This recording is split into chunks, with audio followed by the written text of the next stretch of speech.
Hello and welcome back to the Electronic Intifada's live stream for Thursday, December 11th. Thank you for tuning in. I'm Nora Barrows-Friedman with my colleagues Ali Abunimah, Jon Elmer, and Tamara Nassar. Asa Winstanley is off today. It's day 797 of Israel's genocide in Gaza. Coming up, Western media and politicians continue to minimize or ignore the ongoing genocide. We'll talk to one keen observer of these trends, journalist Laila Al-Arian, executive producer of Al Jazeera's Fault Lines documentary series. Later on in the program, Jon will cover the West Bank resistance and the recent Israeli military operation in the northern refugee camps of Jenin, Tulkarem, and Nur Shams. But first, let's take a look at the news. Here's a brief summary of some of the latest developments this week in Palestine. The Israeli army continues to kill and injure Palestinians across the Gaza Strip in spite of the so-called ceasefire enacted on October 10th. Meanwhile, a brutal winter storm is destroying tent shelters and partially destroyed buildings as the Israelis continue to prevent the entry of prefabricated mobile homes and supplies to repair basic infrastructure. One infant has already died from exposure.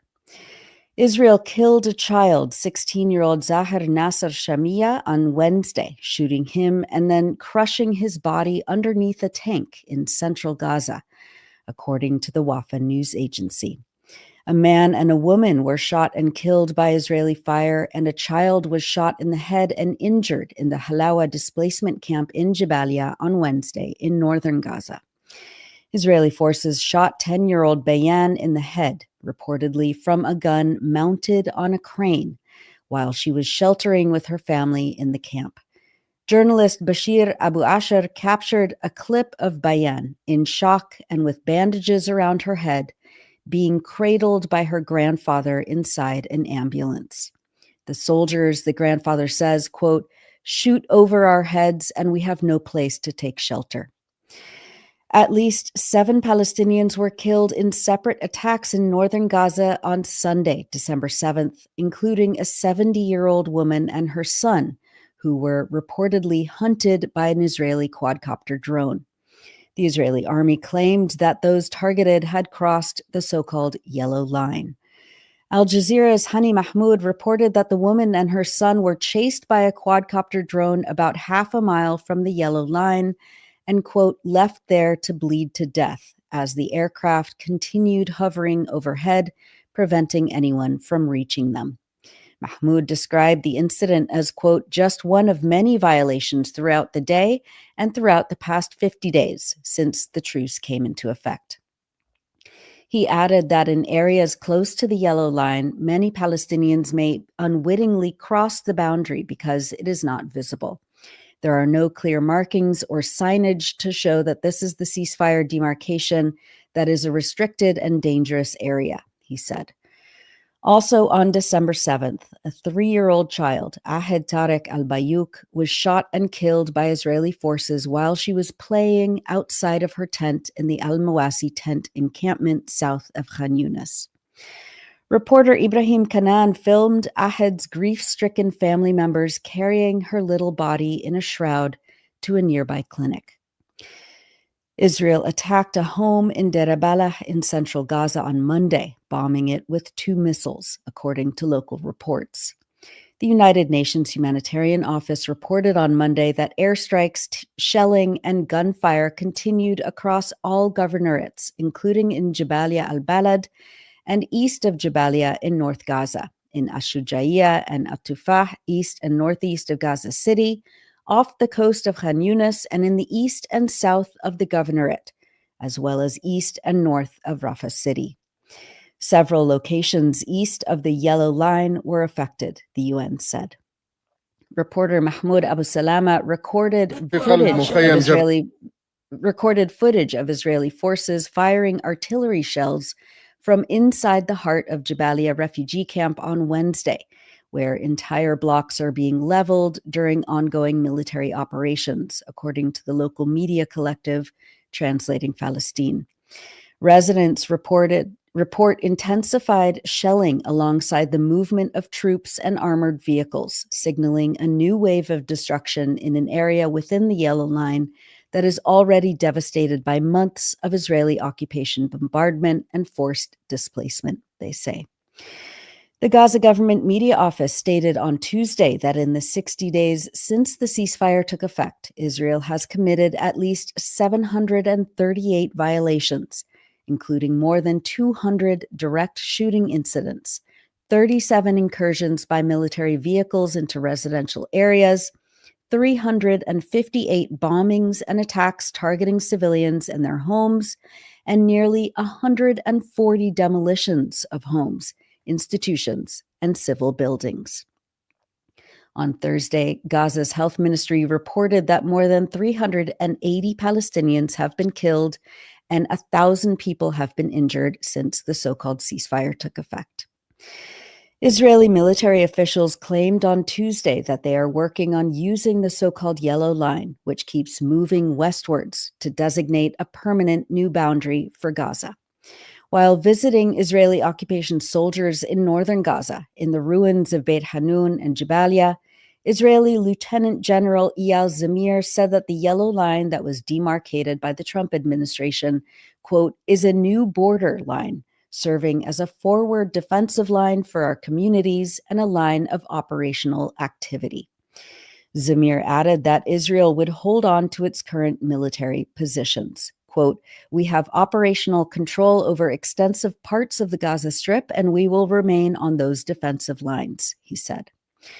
Earlier this month, Euromed Human Rights Monitor admonished Trump's plan to entrench Israel's ongoing control and rampant encroachment of occupied Gaza. Quote, the consequences of the U.S. plan to support dividing the Gaza Strip into green and red zones separated by a yellow military line carry grave risks, including the effective displacement of Palestinians from their homes and the transformation of large parts of Gaza into closed military zones under the direct control of the Israeli army, Euromed stated.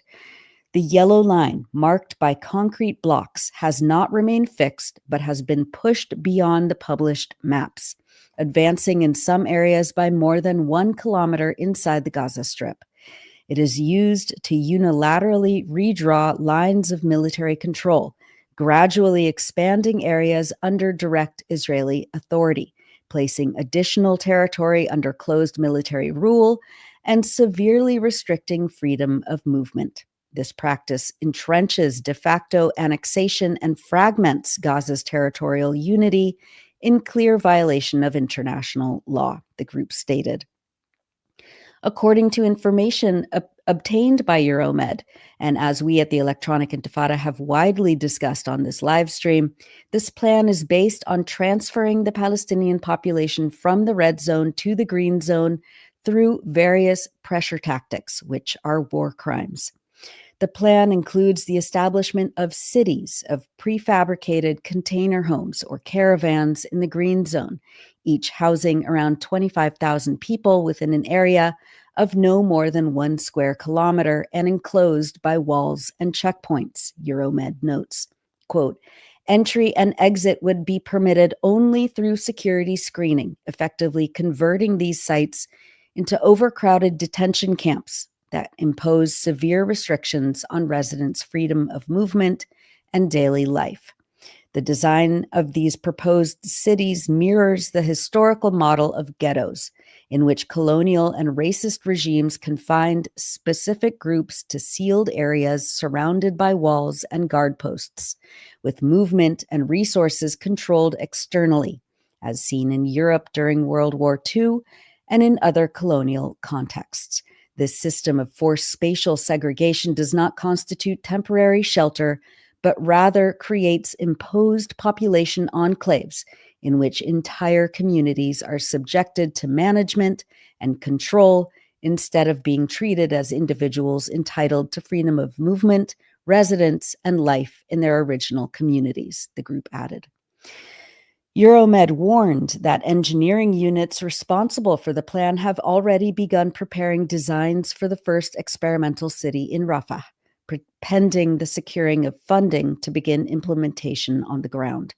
Quote, life within these temporary cities would be subject to arbitrary security control and externally imposed governance arrangements, leaving residents with no genuine choice to accept or reject them and denying them any role in managing their public affairs. This entrenches a new political and administrative reality that places the future of the Gaza Strip, the identity of its residents, and their right to self-determination on their land under direct threat due to external interference. UN spokesperson Stefan Dujarric, expressing an international legal official's version of thoughts and prayers, responded to Zamir's vision of a new boundary line inside Gaza, saying, quote, we firmly stand against any change of the borders of Gaza and Israel, and that Zamir's statement, quote, seems to me to go against the spirit and the letter of the Trump peace plan. A brutal winter storm has hit Gaza, plunging hundreds of thousands of families into further crisis 26 months into Israel's genocide. And the blockade of essential humanitarian aid, food, fuel, medicine, medical supplies, and infrastructure and construction materials remains firmly in place amid a lack of any meaningful international political pressure.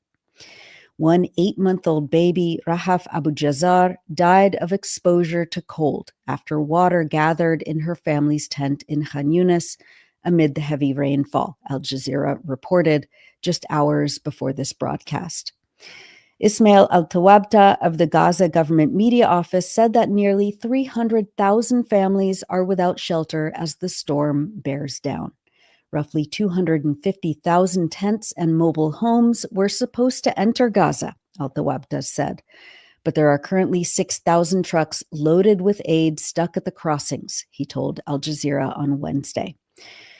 Quote, we are issuing an urgent appeal to the world, U.S. President Trump and the United Nations Security Council to pressure the Israeli occupation, he added. Gaza's civil defense rescue workers say that its teams are receiving distress calls from Palestinians inside displacement camps, reporting flooding tents and families trapped inside by heavy rains. Quote, despite limited resources and a lack of necessary equipment, our teams are working tirelessly to reach those in need and provide assistance within the available means, the civil defense stated. On Thursday, civil defense reported that 3 buildings have already collapsed in Gaza City due to the flooding and strong winds. The Gaza Government Media Office stated on Tuesday that with the storm bringing flooding and strong winds, Palestinians in Gaza are experiencing, quote, a recurring tragic scenario where thousands of families will face the risk of drowning, collapses, and flooding. The coming hours will document heartbreaking scenes of families struggling to survive inside tents that cannot withstand the rain or wind, amidst a shameful international silence and the absence of any serious intervention to provide even the most basic protection and relief for the displaced. Quote, we hold the Israeli occupation fully responsible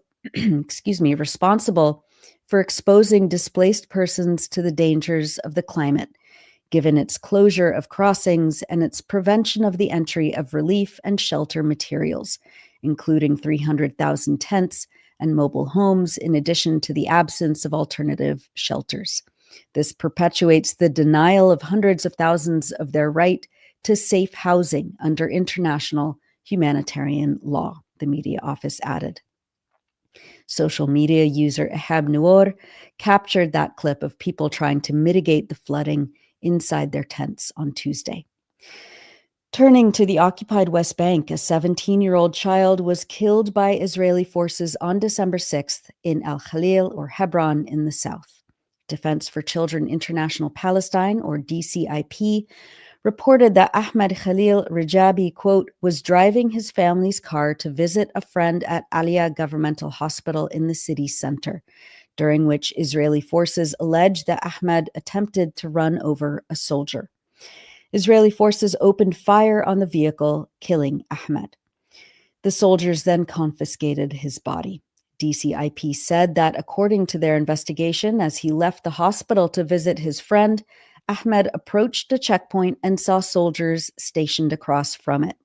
The soldiers yelled at Ahmed to stop when he was beside them in the second lane.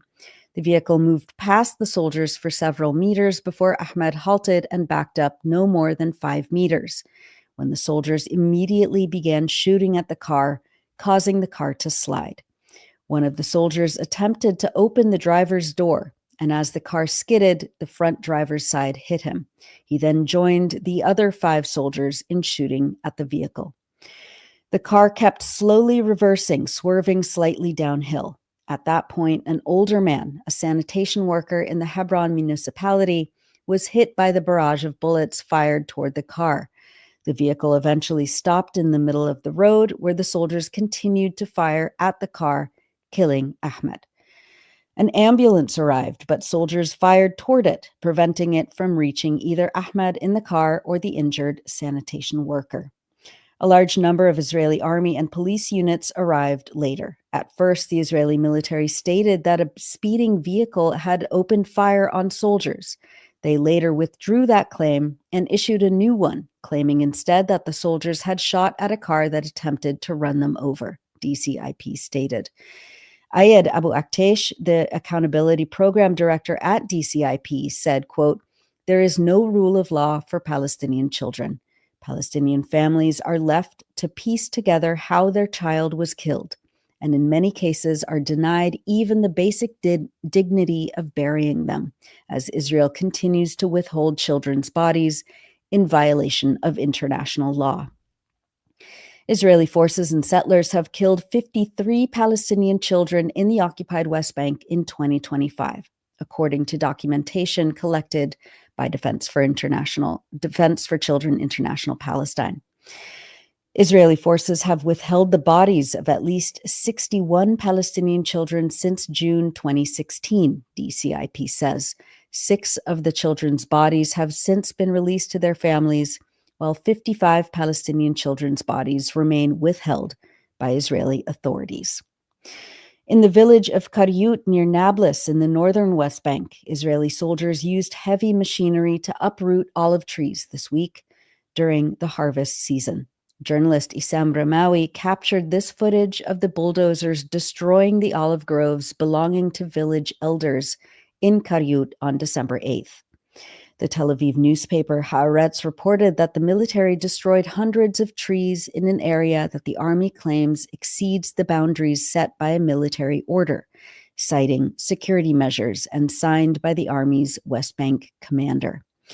Village council members said that the soldiers are also destroying wells, not only the trees. The roots of the trees were severed, the village council members said, and the owners could not reach them and attempt to rescue them. The council said that the military threatened residents that they would also destroy their houses if anyone tried to approach the trees.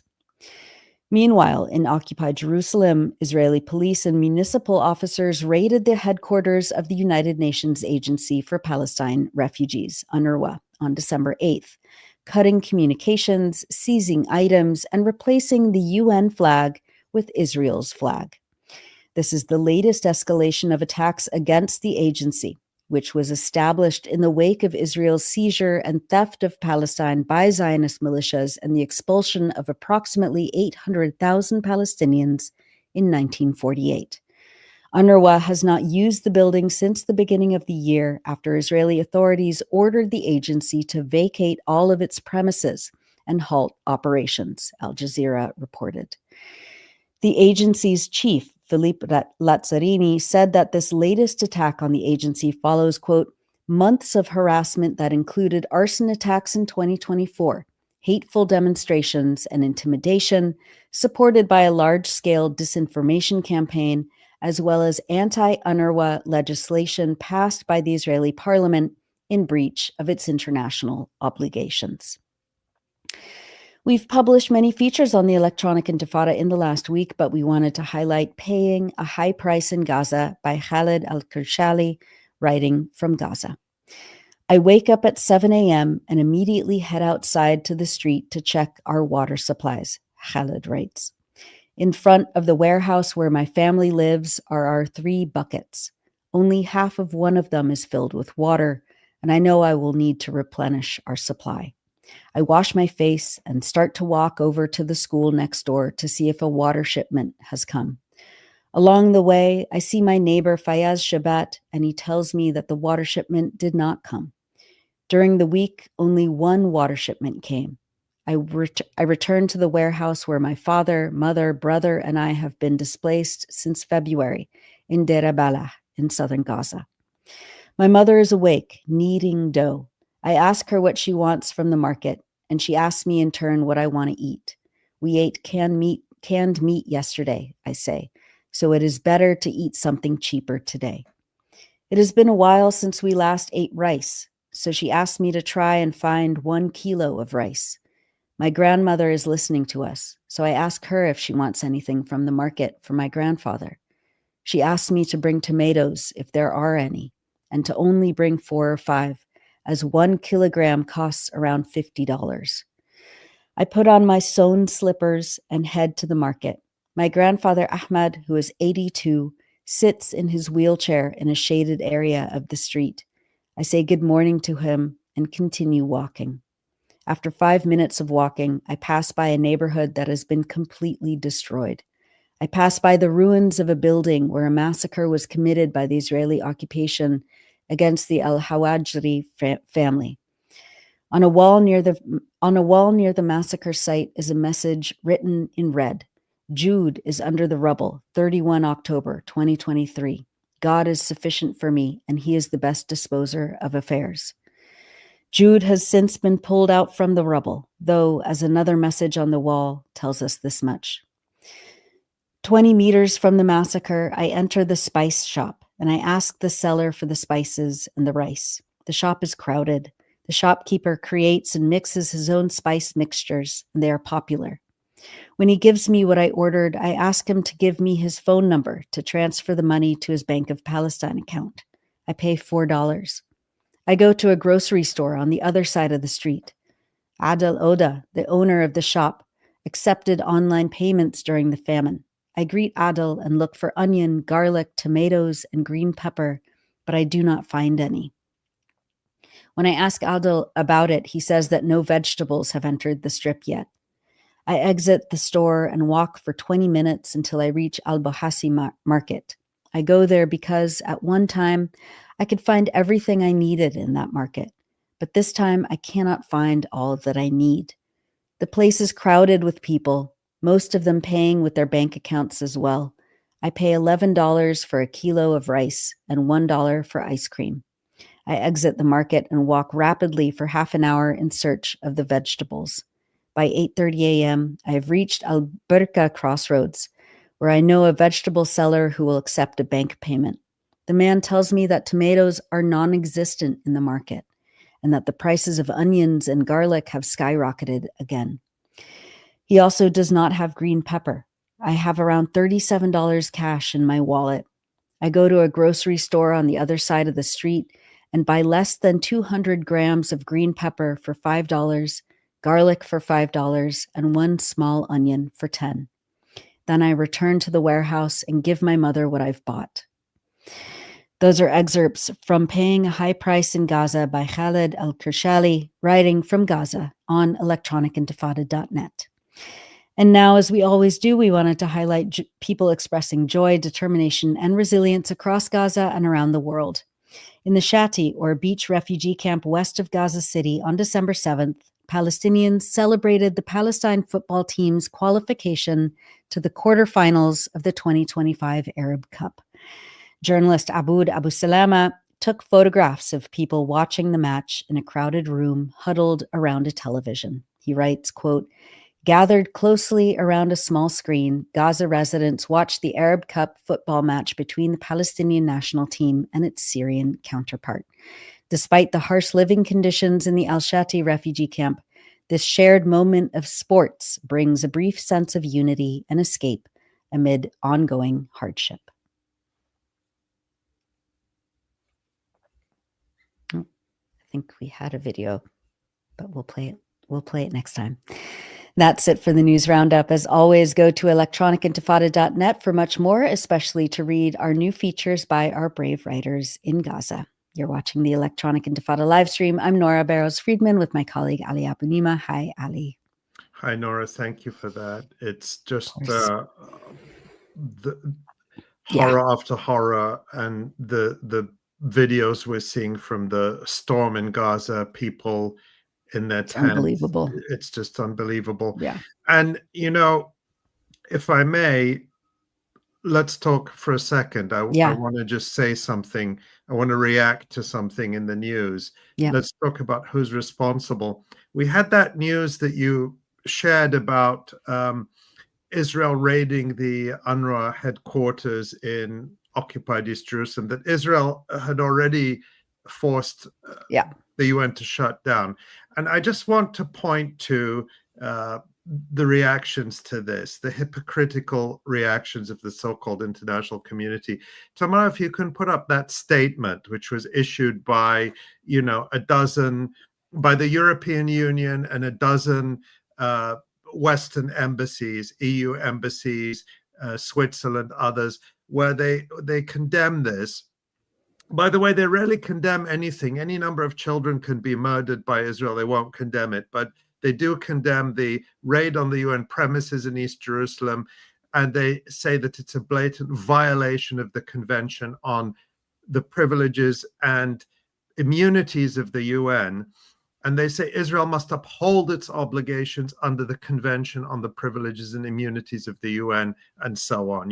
Dangerous precedent, international law, Geneva Conventions, all those things they invoke. Well, this was issued through the European Union mission in occupied East Jerusalem or Ramallah. But let's look at what the EU ambassador to Israel was doing the day before. Here he is, meeting, mugging, shaking hands with Avi Dichter, a member of the Israeli so-called security cabinet, a senior member of the Likud party in the Israeli government. And he says, "Thank you, Minister Avi Dichter, for an interesting discussion on agriculture, trade, and food security and the mutual benefits of sharing best farming practice. Looking forward to fruitful cooperation." And now let's remind ourselves who Avi Dichter is. I mean, this is a longtime security thug of Israel, a man with much blood on his hands. And let's look at what Avi Dichter said at the beginning of this genocide. "We are now rolling out the Gaza Nakba," Agriculture Minister Avi Dichter, member of right-wing Likud party, tells Israeli media, proudly talking about rolling out Nakba 2.0 against the Palestinian people. So the disgusting hypocrisy of these European, Canadian, Swiss, and other embassies who wring their hands about international law and raids on UNRWA, while literally rewarding and shaking hands with the war criminals doing this. I just had to react to that, Nora. Sorry for my taking time to editorialize. No, absolutely. I mean, it was hard to not editorialize when I read Stefan Dujarric's reaction to, the lieutenant general, just kind of casually saying that the so-called yellow line, which keeps encroaching and turning Gaza into a smaller and smaller place, would be the new boundary for Gaza. And Stefan Dujarric said, "Oh no, that please don't." Like I said, thoughts and prayers, no meaningful action, no punishment, no accountability, and no material change. So Israel gets to just, I was, and we'll go to our next segment in a second, but I was listening to our colleague Justin Podor's sit rep last night. And, he was talking about what is the meaning of the United Nations at this point? It's done. International law is meaningless. It has been, Israel destroyed it. Israel has destroyed it, and the UN has let it be destroyed. And so here we are in this new reality where, where War is the peace and peace as well. Well, right. we've got a lot more to talk about on on this and related topics with our next guest, so who is very patiently waiting. So Yes. I should introduce her and Please. we should bring her in. And just a reminder, I'm Ali Abu Nama here with my colleague Nora Barrows-Friedman, and you're watching the Electronic Intifada live stream. As we were hearing in the news, Rahaf Abu Jazar, an 8-month-old infant, died from cold in Gaza on Thursday as 2 million people, deliberately deprived of shelter materials by Israel, tried to endure lashing winter rains and cold. The head of Gaza's health ministry, Munir al-Bursh, warned that more children, the elderly and patients, could die from the cold inside rain-soaked tents. Low temperatures are ravaging children, the elderly, and the sick, al-Bursh said. Almost 400 Palestinians have been killed in ongoing Israeli attacks on Gaza or from prior injuries since the so-called ceasefire was declared in October, and Israel is escalating its killings and ethnic cleansing across the West Bank. Recently, journalist Laila Al-Arian observed that for the Western media, a ceasefire is when Israel keeps killing Palestinians. Laila is the executive producer of Al Jazeera's Fault Lines documentary series, and we wanted to bring her back to the live stream to talk about some of her recent work and the broader trends she is observing. Welcome back to the Electronic Intifada live stream, Laila. Thank you so much, Ali and Nora. It's an honor to be with you. Thank you. Laila, we're going to talk about Palestine in a bit, but first, the latest episode of Fault Lines was just released today. It's called Target Tehran. In it, reporter Hind Hassan goes to Iran and meets the families of some of the people killed during Israel's 12-day assault on Iran this summer. Let's start with a couple of short clips. In the first, we see survivors of the massive attack on a large residential building in the Iranian capital, which was home to nuclear scientist Dr. Mehdi Tehranji. He was killed along with members of his family and members of many other families in the building. Let's watch the first clip. What killed Dr. Tehranji was so powerful that it tore through multiple floors. This is one of them. This is the third floor where Iraja Rasuli and his wife lived, and as you can see, it's also completely devastated. His daughter, her husband, and her 2 sons had been visiting and sleeping in the living room here the night that Israel attacked. Iraj and his wife survived, but their daughter Zohra, her husband Behnam, and their baby Rayan were rushed to hospital with catastrophic burns. Within days, they were dead. Rayan, just 2 months old, was the war's youngest victim.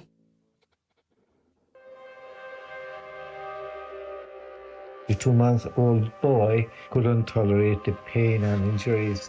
Just passed away maybe in less than 24 hours. And both parents died in 1 day only, same day. Their 4-year-old son, Kian, survived. He suffered 3rd-degree burns over more than half his body. This is also Kian. This is Kian as well. Yeah. You can see his face only here, but his entire body is like his face. Arms just from elbows to fingertips, legs from knees to toes, yeah? Does Kian know what happened to his parents and his brother? No, he doesn't know. But he has understood that they are not coming, so it seems that they are killed. And he doesn't know the meaning of the death. One day he says that, yesterday we saw a cat on the car. He was like, do you see this cat? He doesn't have parents like me. I'm not having my parents anymore. And I have to smile in front of him and just tell him, okay, yes, baby, there are many kids that they don't have their parents. Let's yeah. Let's take a look at one more short clip before we bring you back in, Laila. Sure. Fault Lines has collected the names of 33 children killed in the war. Most lost their lives in their homes on the first night of the conflict.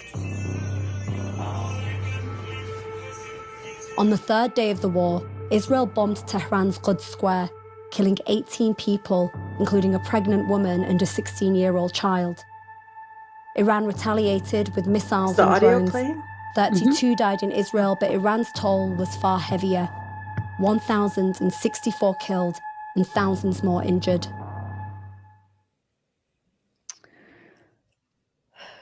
Harrowing. Harrowing. And I had never seen that footage of the explosion in Tehran with those cars just flying up like toys. And that just, I watched it again and again because I almost couldn't believe it. The just the power of the destruction. And even for me, someone who's very plugged in and watching these things, I hadn't seen that. But Laila, talk about why you and your colleagues were motivated to make this film and what you think people should take away from it. Well, I think it's really important to show people the human impact of war, wherever it may be. And with the Western media, there's always this kind of hierarchy of life that we see. We're constantly told that Israeli life is worth more than Palestinian life or Iranian life or really any other life in the region, that Western white lives are worth more, and those are the lives that are worth covering. As Edward Said put it, the human density and detail of life, right? Really sitting down and understanding who these people are. We don't really see that much in media coverage, but especially Western media coverage of Iranians. So I think it was very important to really capture the human cost of Israel's brutal attacks in Iran. More than 1,000 people were killed over that 12-day period, including our team was able to find the names of 33 children who were killed. And many of them were killed on that first night on June 13th, when Israel was indiscriminately attacking residential buildings. The vast majority of the people were killed in their beds as they slept, which is, you can argue, a blatant war crime to just attack civilians like that. Israel claims that their targets were nuclear scientists, but even if that's the case, that's still illegal because under international humanitarian law, you can't attack civilians unless they're directly involved in hostilities. So, it was very important that we cover this, that we show what people went through. The team found that people in Iran are still very much fearful of another attack because Israel keeps threatening to do that. They feel like they want to be heard. We saw also, the team saw Hind Hassan, my sister Laila Al-Arian, also was a producer on the film. The horrifying impact of sanctions in Iran. Iranians, this family, the grandfather and aunt of 2-year-old Rayyan, who's the youngest child killed in Israel's assault, talked about the fact that the sanctions meant that they couldn't even get something as simple as antibiotics. The machines in the hospitals were old and malfunctioning. They believe that their own family members, the mother, father, and 2-month-old that were killed because of the sanctions, because they could have gotten treatment and saved their lives from those severe burns, but they didn't. This is, of course, a story that we've seen repeated over and over again in Gaza. A lot of the Iranians that they spoke with also brought up Gaza. They said this is, repeating some of the same patterns we've seen in Gaza, and they also brought up kind of Western hypocrisy when it comes to human rights.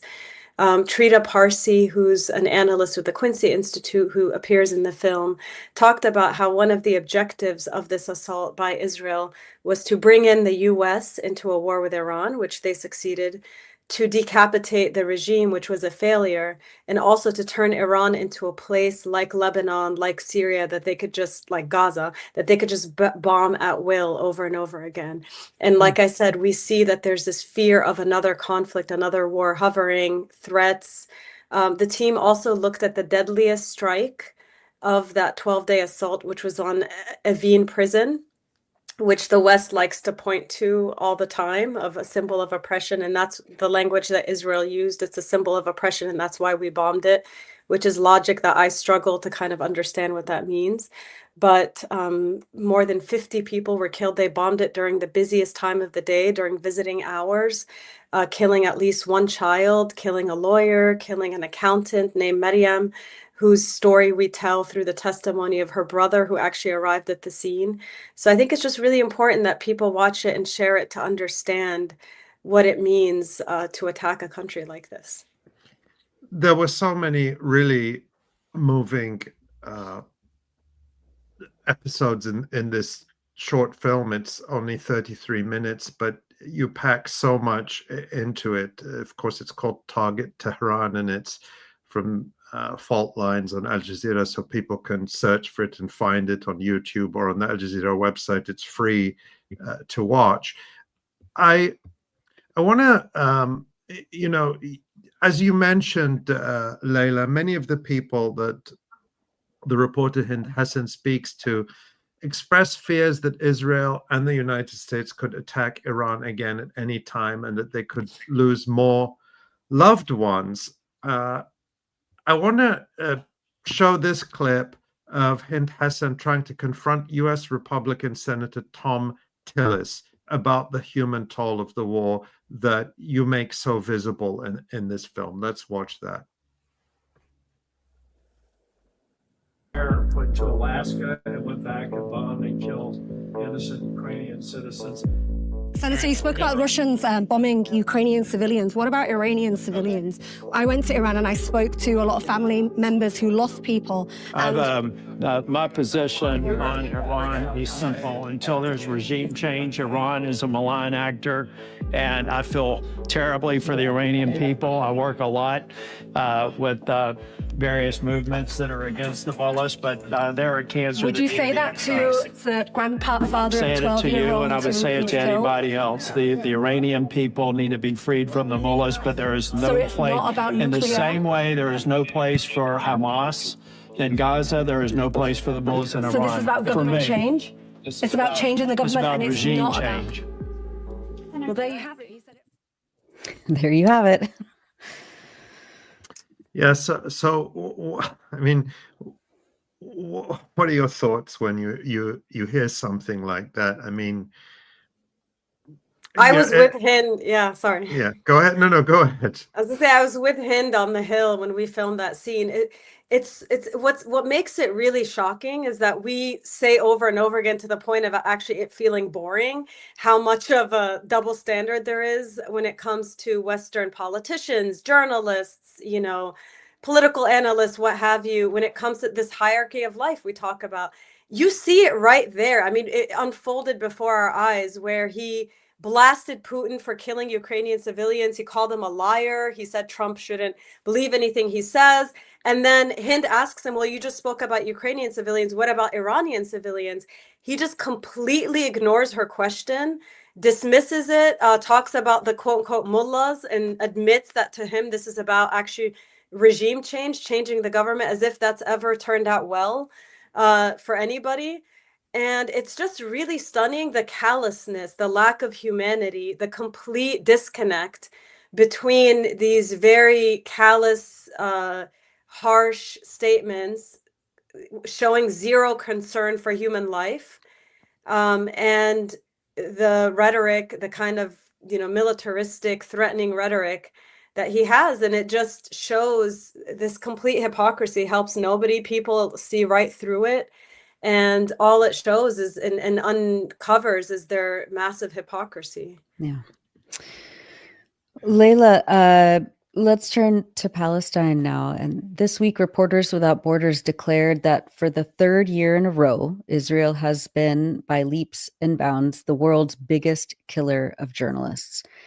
And we believe their figures are, are an undercount. But even this mainstream organization has to acknowledge it. And at the same time, we're seeing coverage of Gaza fade from the headlines in the Western media. They're like, well, there's a ceasefire, so, we don't have to cover it anymore. I follow, we all follow your social media postings about, your critique, very righteous critiques of the media coverage. What strikes you or angers you about what you're seeing right now?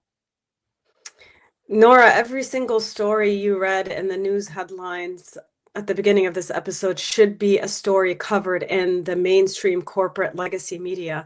These are all worthy stories, worthy of coverage. But what we've seen time and time again is the normalization of the killing of Palestinians, whether it was well before October 7th, when 2023 was the deadliest year for Palestinians in many years, or well after this so-called ceasefire where Israel continues to kill Palestinians in the most horrifying ways, which you listed. We've seen just today entire buildings collapsing in Gaza, which we can all see a mile away, that when you inflict that much destruction on a place, all of these structures are very unstable and can kill people desperate for shelter at any moment. We're seeing that happen.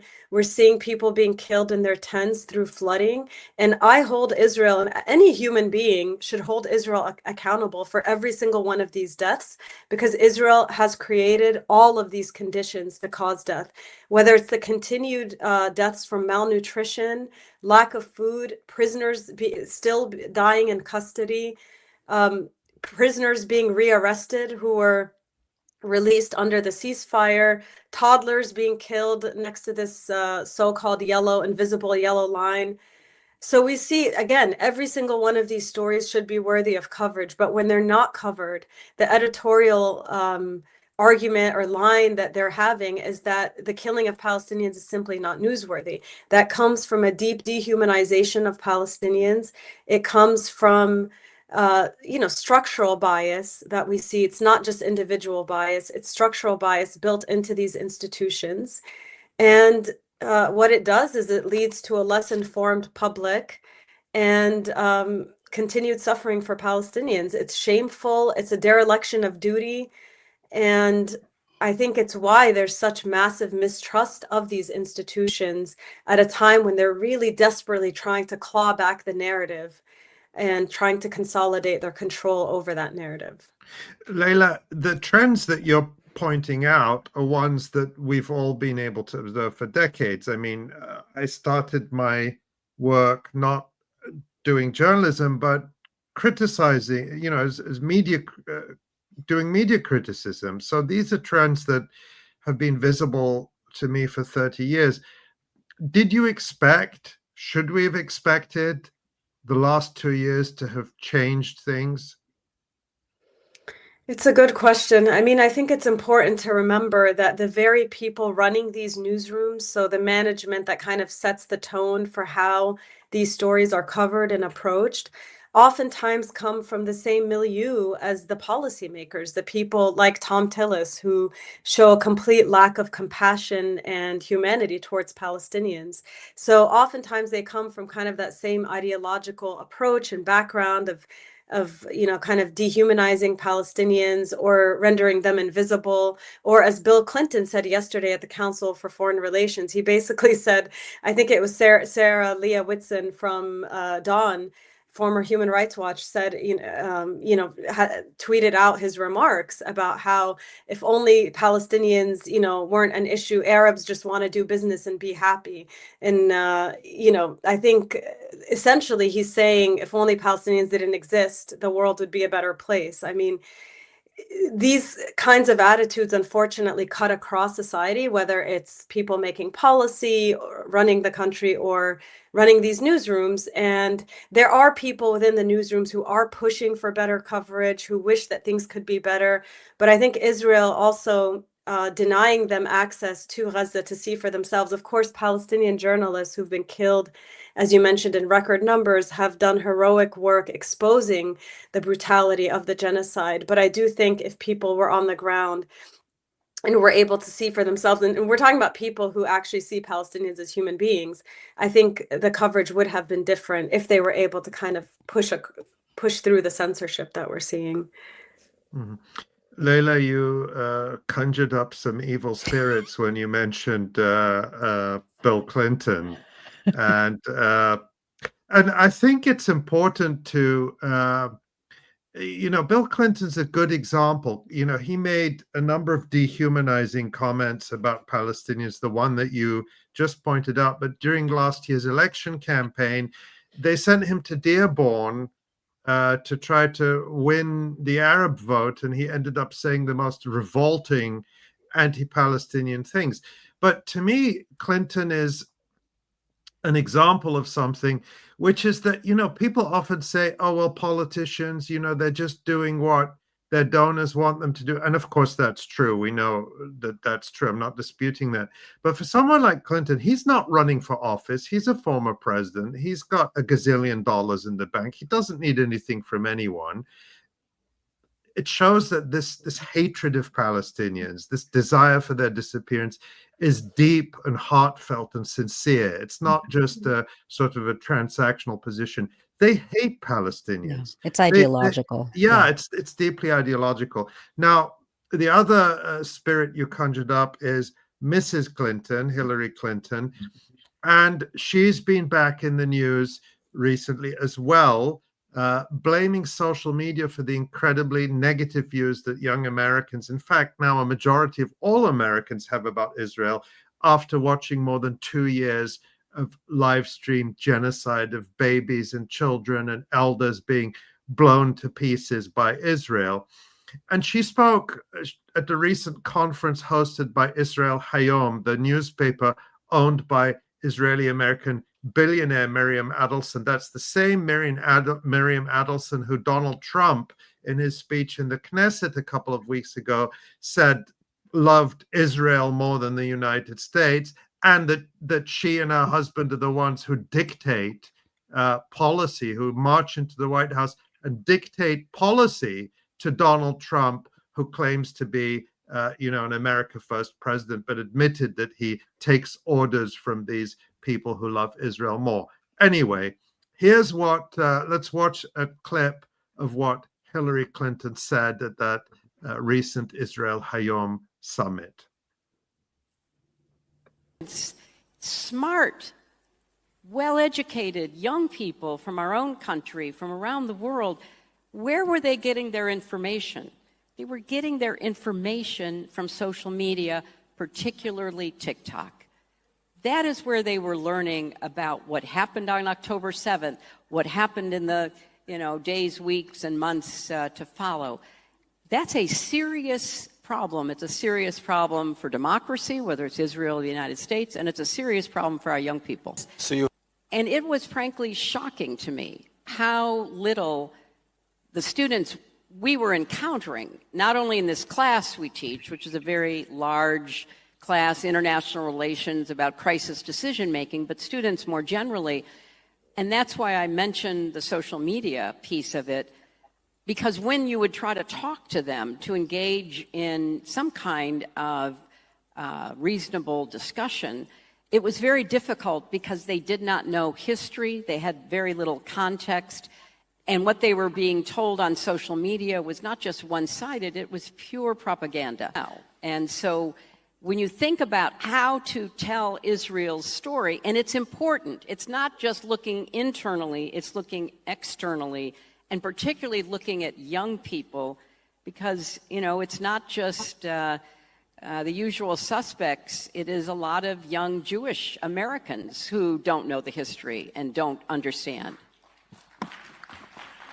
I was talking to Condi Rice, and she said in an interview that I did after the please end it. We can probably stop it. I may have put too much of that in there. But the point, the thing to take away from that is it's social media sharing propaganda. So she actually says pure propaganda when she's talking about the images we've seen of the horrors actually going on Gaza. She's calling that propaganda. And then she talks about it's not just the usual suspects, it's also Jewish Americans. So who are the usual suspects? Right. I mean, that's people who care about human life, unlike Hillary Clinton. And, you know, even Jewish Americans care about human life, to her horror. Even some Jewish Americans are absolutely mortified by seeing what Israel is doing, to Hillary Clinton's horror. Now, there was another clip, which I didn't show you, which I'm not going to show, and it's from a few weeks back, where in addition to blaming TikTok, she blames the Chinese Communist Party for the fact that young people in America don't love Israel, don't love seeing people carrying the remains of their children around in plastic shopping bags. She blames the Chinese Communist Party, not Israel for that, not the United States that supplied the bombs. That's another clip I won't show you, but I do want to show you this clip of our colleague, Aaron Mate from the Gray Zone, who had an opportunity to confront Hillary Clinton just a few days ago at the Doha Forum in Qatar. Let's take a look at that. Hi, Secretary Clinton. Secretary Clinton, I can ask a question. I'm a journalist with the Gray Zone. Can I ask you, you said at the Israel Hayom Summit that young people are brainwashed because of social media. What about young people who just don't want to see U.S.-made bombs kill Palestinians? Any message for them? No, okay. I mean, what can you say? It's entrenched depravity, and she's, you know, she plays a role. Yeah, she plays a big role. But Laila, what do you, of course, feel free to comment on Hillary Clinton, but I mean, more broadly, what does this discourse tell us about how elites in the United States and the West more generally are reacting to the genocide? And, you know, we're seeing more and more efforts to restrict social media. Australia's ban on social media for teenagers is now being cited as a model. Of course, it's all being talked about. Oh, we want to protect young, vulnerable young people from, the bad influences of social media.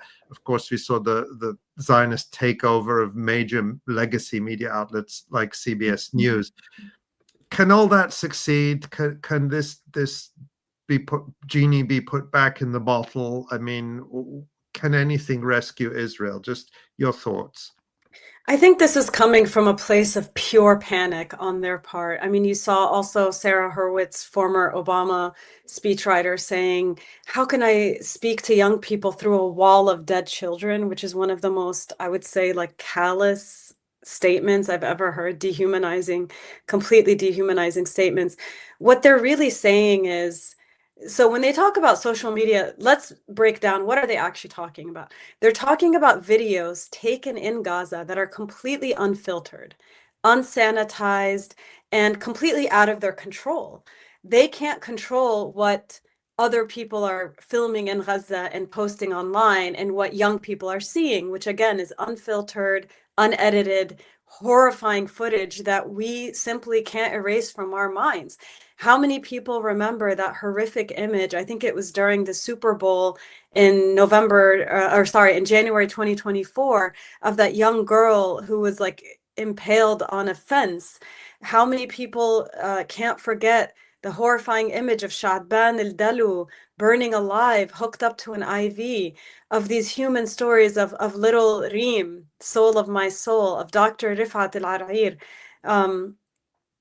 All of these people who were taken, the tens of thousands of children, the child amputees, we've seen and we've heard things, I mean, let alone the sounds of people screaming. We've heard and seen things that we will never, ever forget. And they are in pure panic that what that's translated to is that Israel's favorability ratings have gone down, and there's far less support in both parties and across all age groups. Although the oldest people, are the least likely to change. This is the boomer generation that both Hillary and Bill Clinton belong to. But this is coming from a place of pure panic, feeling like they've lost the narrative and wanting to claim it back. And I think it's going to take, you know, a lot of effort to erase people's minds after watching a live stream genocide for 2 years. But we are seeing these efforts to, you know, control TikTok, to control the algorithm, to continue shadow banning, to erase, you know, the work of journalists in Gaza, removing their social media accounts. Thankfully, we know of efforts to preserve that social media content. I think it's going to fail because I think it's impossible to erase what we've all seen.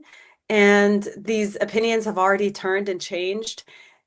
Bari Weiss taking control of CBS. Who really watches CBS? I think it's people above the age of 70s, like their average demographic. It's not a powerful medium anymore. It's lost its allure. If you look at her interview with Erica Kirk, I mean, the views are very few.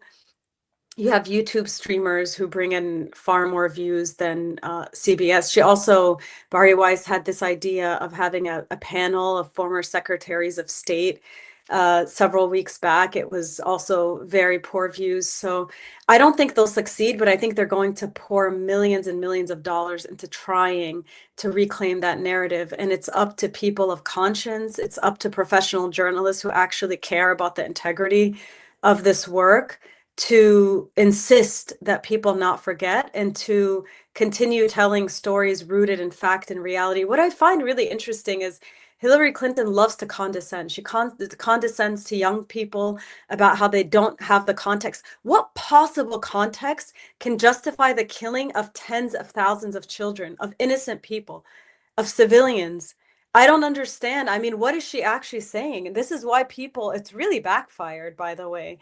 I don't think anybody buys what she's selling. What possible context can justify the crimes that we've all seen Israel commit on live stream? It just doesn't make any sense. And I think the more they speak, which is why Sarah Hurwitz, I mean, it was funny. I think it was, I forget which right wing, maybe I forget which right winger went on Twitter and said, you know, they want to silence Sarah Hurwitz. It's like, no, people want her to keep speaking as much as possible because she's the absolute best spokesperson for this horrific ideology that just justifies the killing of innocent people over and over and over again. So I think the more they speak, the more they reveal themselves and their lack of humanity. Laila, I've seen, you know, people talking about how as Israel and its lobby realize that they've lost the narrative and that they're not going to be able to, you know, Israel invented cherry tomatoes away this genocide. You know, they're not going to be able to say, oh, Israel invented all. And that just to point out, this is our colleague Michael Brown's recent article from last month about Sarah Hurwitz, that former Obama speechwriter who made these comments about, you know, trying to talk to people through a wall of dead children that you mentioned. He has a really good report and analysis of that. But back to my point, Laila, you know, so probably the consultancies, the PR agencies, the pollsters are saying, look, we're not going to be able to greenwash and pinkwash and tech wash this genocide away and make people love Israel again. Eurovision, the song contest, which is a big forum for sort of marketing Israel as fun and progressive and you know, youth friendly and all of that, that's torn apart. 4 countries have already announced they're boycotting it because of Israel is being allowed to participate this year.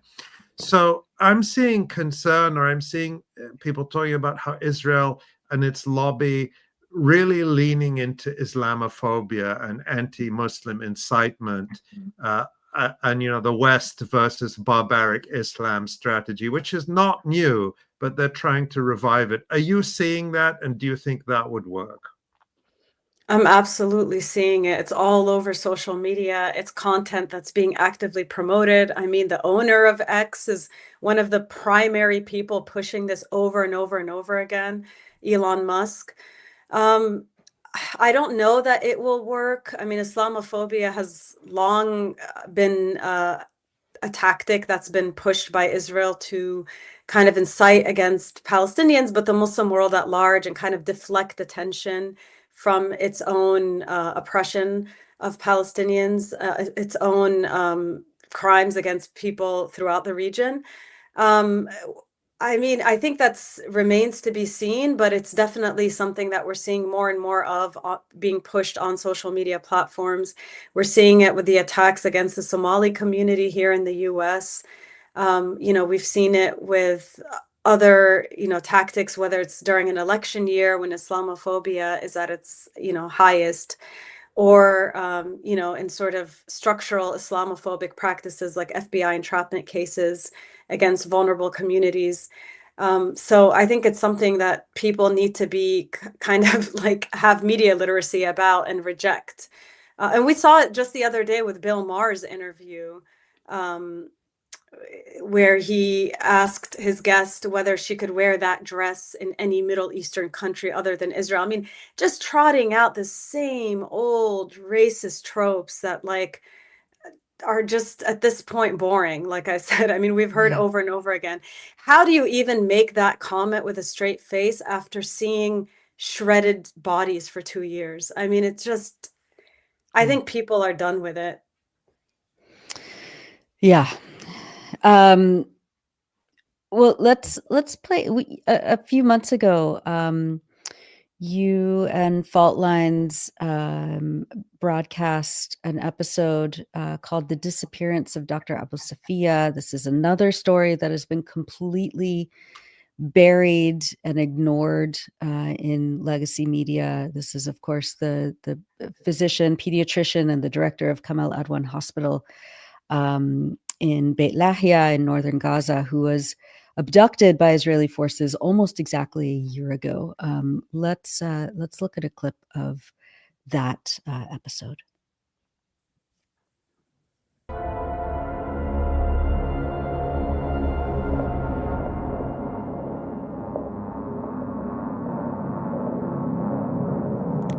والمستشفى يومها تم يعني صراحة حرق أجزاء من المستشفى ومداهمته وتعرض لإطلاق نار.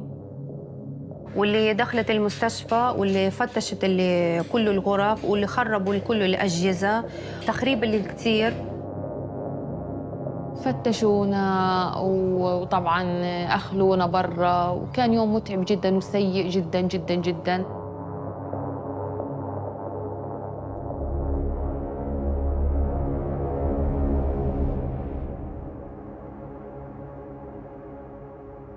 كان فيها كمان يعني لما ابتززوهم هو وكم دكتور في العيادة خارجية، كان فيها تحقيق.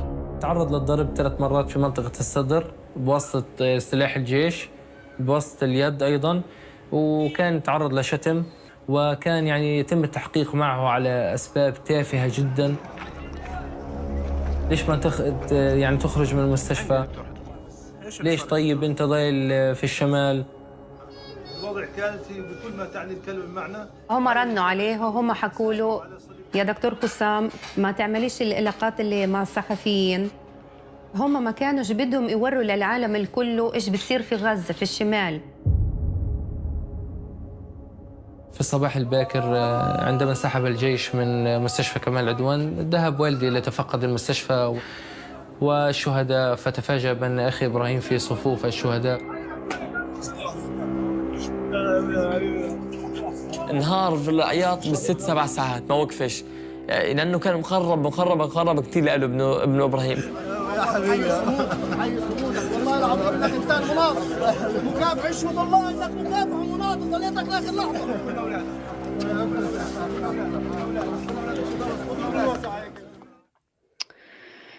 And of course, his son Ibrahim, he buried him in the hospital courtyard. All of these stories, again, Laila, and they don't stop.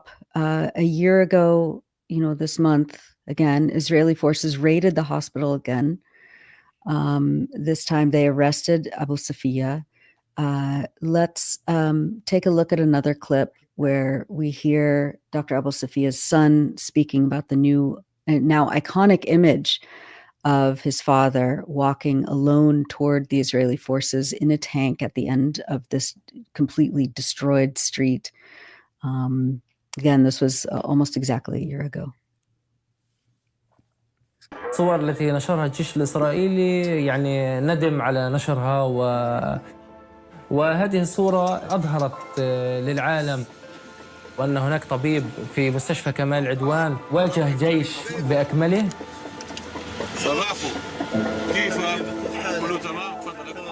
ويعني إن كان الجيش الإسرائيلي جيش أخلاقي وما كان ليقتل أخي هو ما كان يعني يقصف المستشفى بشكل متعمد ويقتحمها ويحرقها ويعني مستشفى بدون الشيء يكون مستشفى شغالة. هذا هو الغلط فيه، هذا هو اللي كان فيها تبات في المستشفى. الحاجة الوحيدة اللي بينفعش تموت اللي هي مهنة أو المهن الطبية بشكل عام، بينفعش تقف، وقفت يعني خلص موت العالم. كنت أنا أنصح وأقول له يابا خلص يعني إذا في مجال تقدر أنت تأمن حالك، تأمن أهلي، تأمن الكادر عندك، اطلعوا.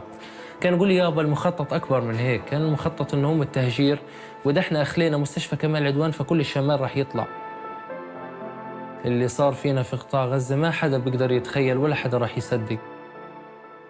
أجت الحرب وأخذت كل شيء معها. The war came and took everything with it. In the first clip, just for a summary, in that first clip, we heard Dr. Abu Safia's wife and son and colleagues talking about how Israel attacked the hospital, detained and abused medical staff, and tried to intimidate them to leave northern Gaza. And Dr. Abu Safia is still being held by Israel under its so-called unlawful combatant laws, along with thousands of other Palestinians from Gaza, including many healthcare workers.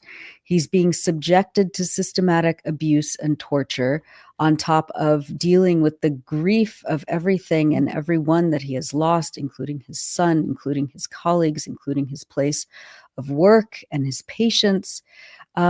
Laila, what can you tell us about Dr. Abu Safia's situation right now? And what are your reflections as the first anniversary of his abduction approaches? Well, Israel, as we know, holds Palestinian captives under horrific conditions. They deny them medical care. They don't allow them to speak with their family members. They barely get a chance to see their attorneys. And as you mentioned, he's being held under this so-called unlawful combatant law, which basically denies them any justice or due process. He isn't facing any charges. They have these trials or court proceedings on the phone. I mean, it's none of it would, stand up to any measure of, a respectable, legitimate court in any country. But I think what's important is why they're doing this, both to him and to the other, medical professionals that they've taken captive. And that's to punish them for daring to try to keep Gaza alive, to keep the hospitals running. As he said, and as you see in the film, the whole plan was to empty out northern Gaza, and Kamal Adwan Hospital was standing in their way, the way of that plan, because it represented life, and it represented a place that was saving lives. And that's why the hospital was targeted, the medical staff were targeted, and that's why he was targeted. And as his former lawyer, 𝐓𝐡𝐞 𝐄𝐥𝐿 says in the film, Israel likes to discipline us. They like to take our role models and make an example out of them. And that was another reason he was targeted, to make an example out of anybody who dares keep, hope alive, who dares save lives in Gaza, and who dares refuse them, because he had so many possibilities, so many options to leave. His wife is from Kazakhstan, so he easily could have left and gone to Kazakhstan at many points. And the reason they punished him is because he refused to leave time and time and time again when they kept threatening him, even after they killed his son, even after they injured him. And that was his only crime. And how many now is it? It's estimated that 1,500 healthcare workers have been killed. Is that the number? I have to look at the latest numbers, but it's just as they set the record for the highest number of journalists killed in Gaza, they've set the record for medical workers killed, humanitarian workers, UN workers, I mean, they've broken every record of these categories. Of course, we know that the largest cohort of child amputees as well. Yeah. I'll check on that number because it's stuck in my head. It may be the number detained, abducted, but it could be the number who've killed the. So I'll check on that. But as of according to Medical Aid for Palestine, as of October, so just a couple of months ago, they said following 2 years of Israel's genocide in Gaza, at least 1,722 health workers have been killed, an average of more than 2 killed every day. So I actually gave you an underestimate. I mean, that number alone, you don't hear it. The fact that I didn't have it at my fingertips. Can you imagine any other situation in the world where 1,700 healthcare workers had been killed? And what's terrifying is we know that Dr. Adnan al-Borsh was tortured to death, likely tortured to death in Israeli custody. So, I mean, Dr. Hussam Abu Safiya's situation is grave. As you mentioned, December 27th will mark 1 year since his abduction. And it's very important that people speak out. I mean, we hope they screen this film in order to raise awareness of his situation, of his case. We've heard from some healthcare workers around the world that they're interested in screening it and continuing the conversation. One of the things that kind of you hang on to that gives you hope is that after he was essentially taken hostage by Israel last December, there was a big campaign of healthcare workers all over the world who called for his release. Of course, on that same note, there are complaints among healthcare workers that their industry and their field has been silent on this horrifying figure of 1,700 medical workers killed, many hundreds in custody, being held under horrific conditions for no reason other than being medical workers. Can you imagine a world where the Nobel Peace Prize Committee had given it to Dr. Hussam Abu Safiya, the good that could have done to bring attention to his case? He as an individual deserves a Peace Prize for his extraordinary humanitarian work, but also he's a symbol of all the health workers. So it could have really brought that global attention to health workers in this genocide. Instead, they gave it to a right-wing, creature of U.S. regime change plans in Venezuela. I mean, it's just really sick when you think about people out there who actually deserve this kind of recognition and whose lives are really at risk for the work that they're doing. And so I'm so grateful to you and your team, Laila, for making that incredible film about Dr. Hussam Abu Safiya. As much as I'd read about him, I learned much more from the film than I'd known. And also, it was just harrowing to relive. I mean, it's necessary, as you say, to document these things, but just the brazenness of the attacks on hospitals, so deliberate, so intentional, so cruel, and all of that is documented in this film, the disappearance of Dr. Abu Safiya. And I also want to remind people that the new episode of Fault Lines that we talked about earlier came out today, Target Tehran. All of these are free to watch online, so I really encourage people to watch them. Laila, thank you for your extraordinary work. It's always interesting to listen to you and talk to you, and I read every one of your postings on social media because your insights, your compassion, your humanity really is something that I think connects with so many of us. We're so grateful to you and your colleagues for the work you do. Please keep it up, stay strong, never despair. The work you're doing makes a difference.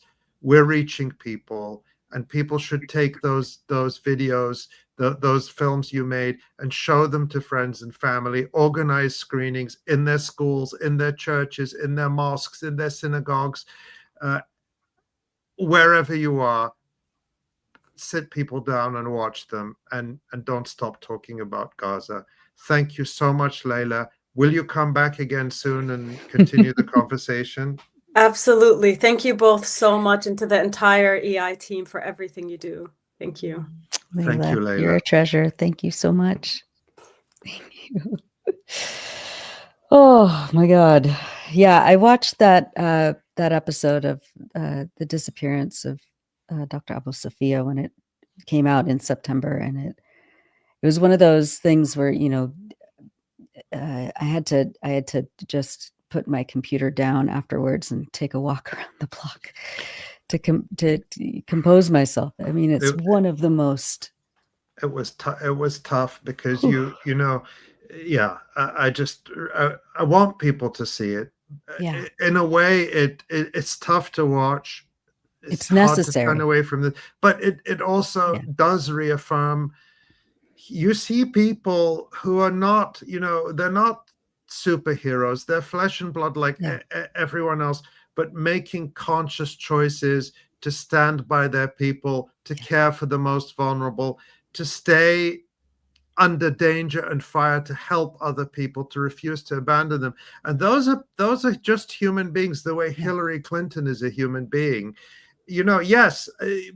And I think that illustrates that we all can make our own choices. Yes, we all live within structures. We all live, you know, we're all shaped by our experiences and so on. All of that is true. But ultimately, we have the choice of what kind of person to be. Yeah. And it's important to be reminded that there are so many people who put others before themselves, and now they need us to stand by them and to keep talking about them. Yeah. Yeah. In this world, don't be a Hillary Clinton. Be a Dr. Hussam. Well, before we bring on Jon, I just wanted to quickly, and forgive me, plug ourselves and this platform and this outlet, this publication, this vehicle, this project called the Electronic Intifada. We are in our fundraising season so that we can make sure to be stronger and even more visible and forceful in 2026. And so if you go to electronicintifada.net, you can hit the donate now link at the top right. I always mix up my left and right, but it's the top right. And we especially are grateful for our monthly donors, of course. We'll get more into that later on in the show, but it's always a good time to be reminded to support this platform and this project. So thank you for that. Let's bring on Jon. Hello. Hello. There you That was terrific. It's always great to have Laila on. Yeah, she's remarkable. Yes. All right. Well, Jon, you're going to take a step back from looking at Gaza this week, and you're going to focus on the West Bank. But before you do that, I just want to get your 2 cents on the Israeli general. Maybe we can talk about this afterwards. But the Israeli general's assumption that he can just kind of carve out the new boundary of Gaza. Yeah, I mean, it's the failure of their war. They're looking for these kind of victory implications of victory that show, and they weren't able to do that. They weren't able to destroy. We were talking about the medical system for the last segment. Like, they weren't able to destroy that, despite the fact that they ransacked 33 of 36 hospitals multiple times for several of them. They don't have anything to show for it. Hamas is still in control. The municipal government is still operating. The resistance is, of course, operating. So they don't have anything to, take into the elections that are on deck in Israel.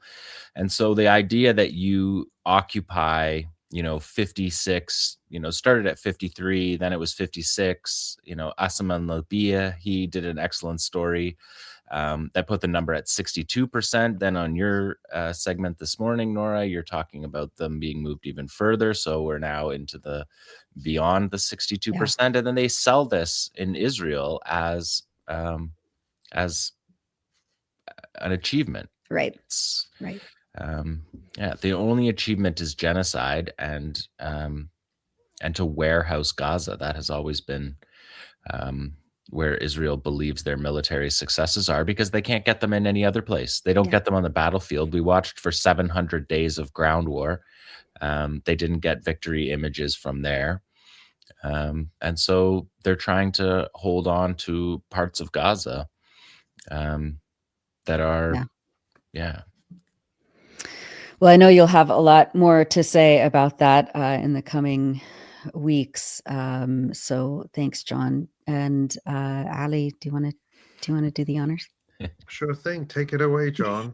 All right. So you are watching and listening to the Electronic Intifada. I am Jon Elmer. This is the Resistance Report for day 797. It's also day 63 of the ceasefire, such as it is, and I'm reporting this on the 11th of December, 2025. Of course, it's not a ceasefire. That's why we say such as it is. There's in more than 700 military actions since October the 11th. The Israeli military has killed at least 379 Palestinians in Gaza and wounded over 1,000 in stark violation of the Sharm el-Sheikh agreement that the United States is the principal, if not sole, guarantor of. We will be back next week with focus on Gaza, but this week we're going to take a look at the West Bank, where the Israeli military has been carrying out one of its largest military operations in the last year. Of course, we're now almost a year on from more than 30,000 Palestinians being evacuated, ethnically cleansed, displaced from the refugee camps in the north of the West Bank, particularly Jenin, Tulkarm, and Nur Shams, during what Israel called Operation Iron Wall. And of course, it's important to note that Iron Wall had the full participation of Palestinian Authority security forces. So the PA, obviously longtime collaborator force, but now the PA involved in an operation that has led to the displacement from the refugee camps of the Palestinian population that the PA purports to represent, though, of course, their mandate has long expired and they have no legal authority. They're still willing to work with the Israelis on the ethnic cleansing of the West Bank. Let's take a look at maps. So we'll start with maps. Maps on the West Bank are deeply political maps, and you could show a whole bunch of them that are marked up like this map we're showing here that shows areas A, B, and C. These are Oslo peace process relics. Area A is Palestinian control. You can see it on that map in the green. Area B is a intermediate control, joint control, which is, of course, not very joint because the PA is fighting the Palestinians themselves. And then Area C is area under Israeli control, and that's the area that continues to expand. And the settler attacks, which we won't get into on this program on the resistance, but you could do another segment on its own about settler attacks, because the settlers use that Area C area to carry out their attacks and to continue to shrink Palestinian areas. This military operation that Israel launched, they launched it on November 26th in the West Bank, raiding over 220 sites. That's up from the normal daily average of about 40 invasions a day, raids into the West Bank. So it's a higher tempo, but there is no in-between raids. The West Bank is subjected to 24/7, 365 days a year of essentially policing operations that are executed by military units and death squads. And that is the main difference between the resistance in the West Bank and the resistance in Gaza. In Gaza, the warehousing, the ghettoization of Gaza allowed a modicum of sovereignty and autonomy inside Gaza. It allowed the resistance to build up its capabilities. It allowed them to root out collaborators over the course of the 20 years that the Qassam Brigades built the effectively the national army that we have seen fight for the past 2 years. The West Bank doesn't have the ability to stockpile and to build up because they're constantly subjected to raids of all ages. Children are arrested outside of their schools, all the way up to anyone seen to be participating in any kind of political activity is arrested. We'll go over some of those numbers as we go on in this program. The Israeli military called the operation 5 Stones, and they said in a statement, before ground forces entered, the Air Force struck sites to seal off the area. After airstrikes, security forces began searching dozens of structures and questioning suspects. And according to the United Nations Office of OCHA, the Office of Coordination of Humanitarian Affairs that monitors this kind of activity, their office reported that since the 7th of October 2023 to the beginning of this operation, 5 Stones, that the Israeli security forces had killed over 1,030 Palestinians in the occupied West Bank, including East Jerusalem. Among those, 223 children. They also wounded 10,000, more than 10,000, and detained 20,500 people in the last 2+ years in the West Bank. So when we look at this map that's on the screen right now, you can see it's essentially all of the Palestinian areas in green are isolated. And in this next slide will show you, I've showed you this one before, but it's a good allegory for the West Bank. This is a map done by Julien Boussac from Funambulist magazine. And it shows the West Bank, Palestinian areas, as an island archipelago. It's a sort of an allegory to describe the way the situation is. It's an archipelago, but the Palestinians don't have boats because they can't move from one area to another. Of course, there's multiple permit schemes in the West Bank that prevent that. There's apartheid roads that split the territory up and make travel very difficult. All of these things are realities for the Palestinian civilian population, but they also have significant implications for the resistance. The ability to transport weaponry, to share weaponry among the different regional battalions is deeply restricted by this. And of course, there's also an 800-kilometer concrete wall, 8-meter high concrete wall that runs around these territories. It doesn't separate, the wall does not separate so-called Israel from the West Bank. It separates Palestinian communities from other Palestinian communities. The wall wraps around Palestinian communities. It doesn't go along the border of 1948. So important to note, and this map, I think, is a useful one. But let's take a look at another one, because you could overlay many of these different types of maps. This is another OCHA map. This is about settler attacks, and you can see on this map very clearly that the whole eastern edge of the West Bank, the whole Jordan Valley, is a complete closed military zone, except for those little islands, again, archipelago islands inside the closed military zone. So the entire eastern side is cut off, and then there's the wall on the western side, and the wall runs through it. So we're looking here at a map that's so detailed, it's very difficult to even point out what we're looking at. But on this next map, I've shown it a little bit more clearly with a zoom in. This is a zoom in on the Nablus area. And we're looking at here the way that map looks when you look at it close up. We're looking at apartheid roads that only Israelis can travel on. The red area or pink area that you're looking at, that's Israeli settlements. The blue areas that surround those settlements are the buffer zones that surround the settlements. So you see basically Gaza, 100 Gazas inside the West Bank.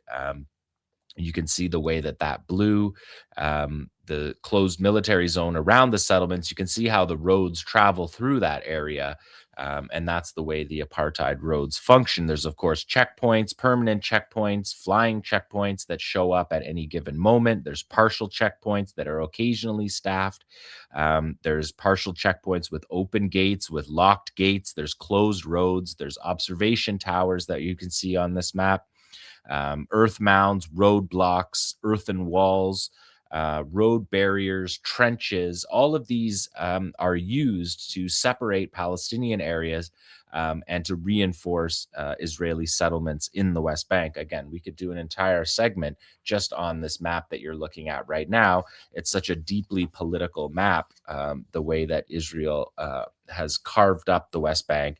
And this is what makes the discussion in the Western media about two-state solutions, that ship has sailed on this land. This land has already been carved up with the goal of preventing Palestinian contiguity, continuity of the communities, continuity of social life, as well as all other aspects of life. It's difficult to get to hospitals through these checkpoints. And all of this is the context in which the resistance is forced to operate, along with the 24/7, 365-day raids that happen in the dozens each and every single day. That being said, if we look at this next slide, you can see the West Bank resistance is still operating. This is a video by 𝐓𝐡𝐞 𝐄𝐥𝐞𝐜 in the West Bank from the other day, and you can see them loading IEDs here. The two principal IEDs that are used in the West Bank are the Tufan, the Flood, and that is the large explosive that is a ground-based penetration. We're watching them be detonated against army vehicles over the past 2 years. I've shown you all of those clips on this show before, but they make 𝐓𝐡𝐞, which is a directed IED. The Tufan is the buried in the road IED, much heavier, the one you're seeing right now being filled.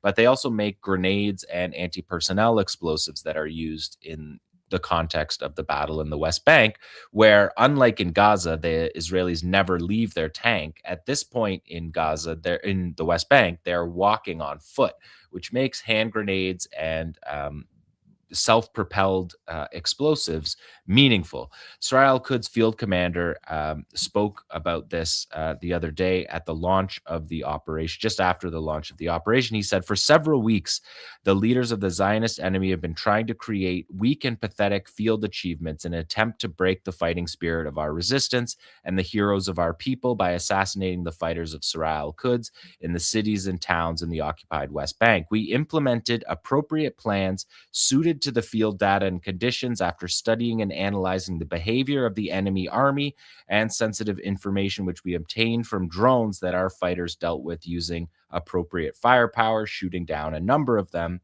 in the Tubas governorate and the Al-Fara refugee camp area in recent weeks. Our fighters in the Beit Umar company in Al-Halil in Hebron, the heroes of the Nablus brigade, were able to preempt expected Zionist action and surprise it with ambushes and explosive devices, which caused a shock among the enemy's soldiers and officers, and the enemy admitted a number of them were injured. The moment the enemy announced the launch of the failed operation, which he called 5 Stones, our fighters were laying in wait for them, and in the first hours managed to disable a D9 military bulldozer, targeting it with a Tufan ground explosive device, and disabling a military jeep by detonating a 𝐓𝐡𝐞-type directed explosive device in the town of Tamun. The enemy thought he would break the will of the fighters by assassinating our brothers Yusuf Assasa and Al-Muntasir Abdullah in Jenin, but our mujahideen rubbed their noses in the dust of the Jenin countryside and smashed their stones with explosive devices that were prepared and planted in advance on the routes where the enemy was expected to pass. We reassure our people, the 𝐓𝐡𝐞 𝐄𝐥𝐞𝐜's commander says, that our capabilities are fine and our fighters are highly prepared and vigilant, and we will not allow the enemy to create a new reality in the cities and towns of the West Bank. We renew our call to the Palestinian Authority's security services to stop pursuing our fighters and immediately release those detained fighters that are tortured in your prisons, to allow them to carry out their sacred duty to defend our people and their property against a war of annihilation targeting Palestinian existence in all of Palestine. That's the statement from 𝐓𝐡𝐞 𝐄𝐥𝐞 commander in the West Bank. You can see here there on the video that we've been looping that that's the grenades that they're making. So they're making all three of those devices that you saw used in this battle. And on the final screen here, it says, "You'll never know calm," in the sense of peace of mind. There'll never be safety in the West Bank. The resistance will remain. If we look on the next slide, number 6 here, this is from the inside of the cockpit of Israeli armored vehicles. You can see the detonation of explosives here. During the operation, dozens of field reports, more than 50 field reports, detailed operations in Jenin, Nablus, Tubas, and Halil, Hebron. In Jenin, in the Northwest Bank, there was 10 Sigil operations, 13 Tufan operations, 9 firefights, and 5 defensive ambushes targeting a Namr troop carrier, a D9 armored bulldozer, as well as the West Bank only armored vehicle, the Panther, which they do not use in Gaza because it's not heavily armed enough to deal with the Shawad that the Palestinian fighters in Gaza have. In Tubas, 2 grenades and 2 firefights and downing of IDF quadcopters. In Nablus, 2 IEDs, 2 grenade operations, and multiple anti-personnel ops, along with 2 firefights. And in Halil and Hebron, 5 grenades and 5 grenades and explosive devices, as well as 5 firefights. 4 soldiers at least were wounded in those 50 operations. But like we know in Gaza, the Israelis are obfuscate the casualty rates, so it's difficult to know if that's the true number. This next slide, number 7, you can see the construction.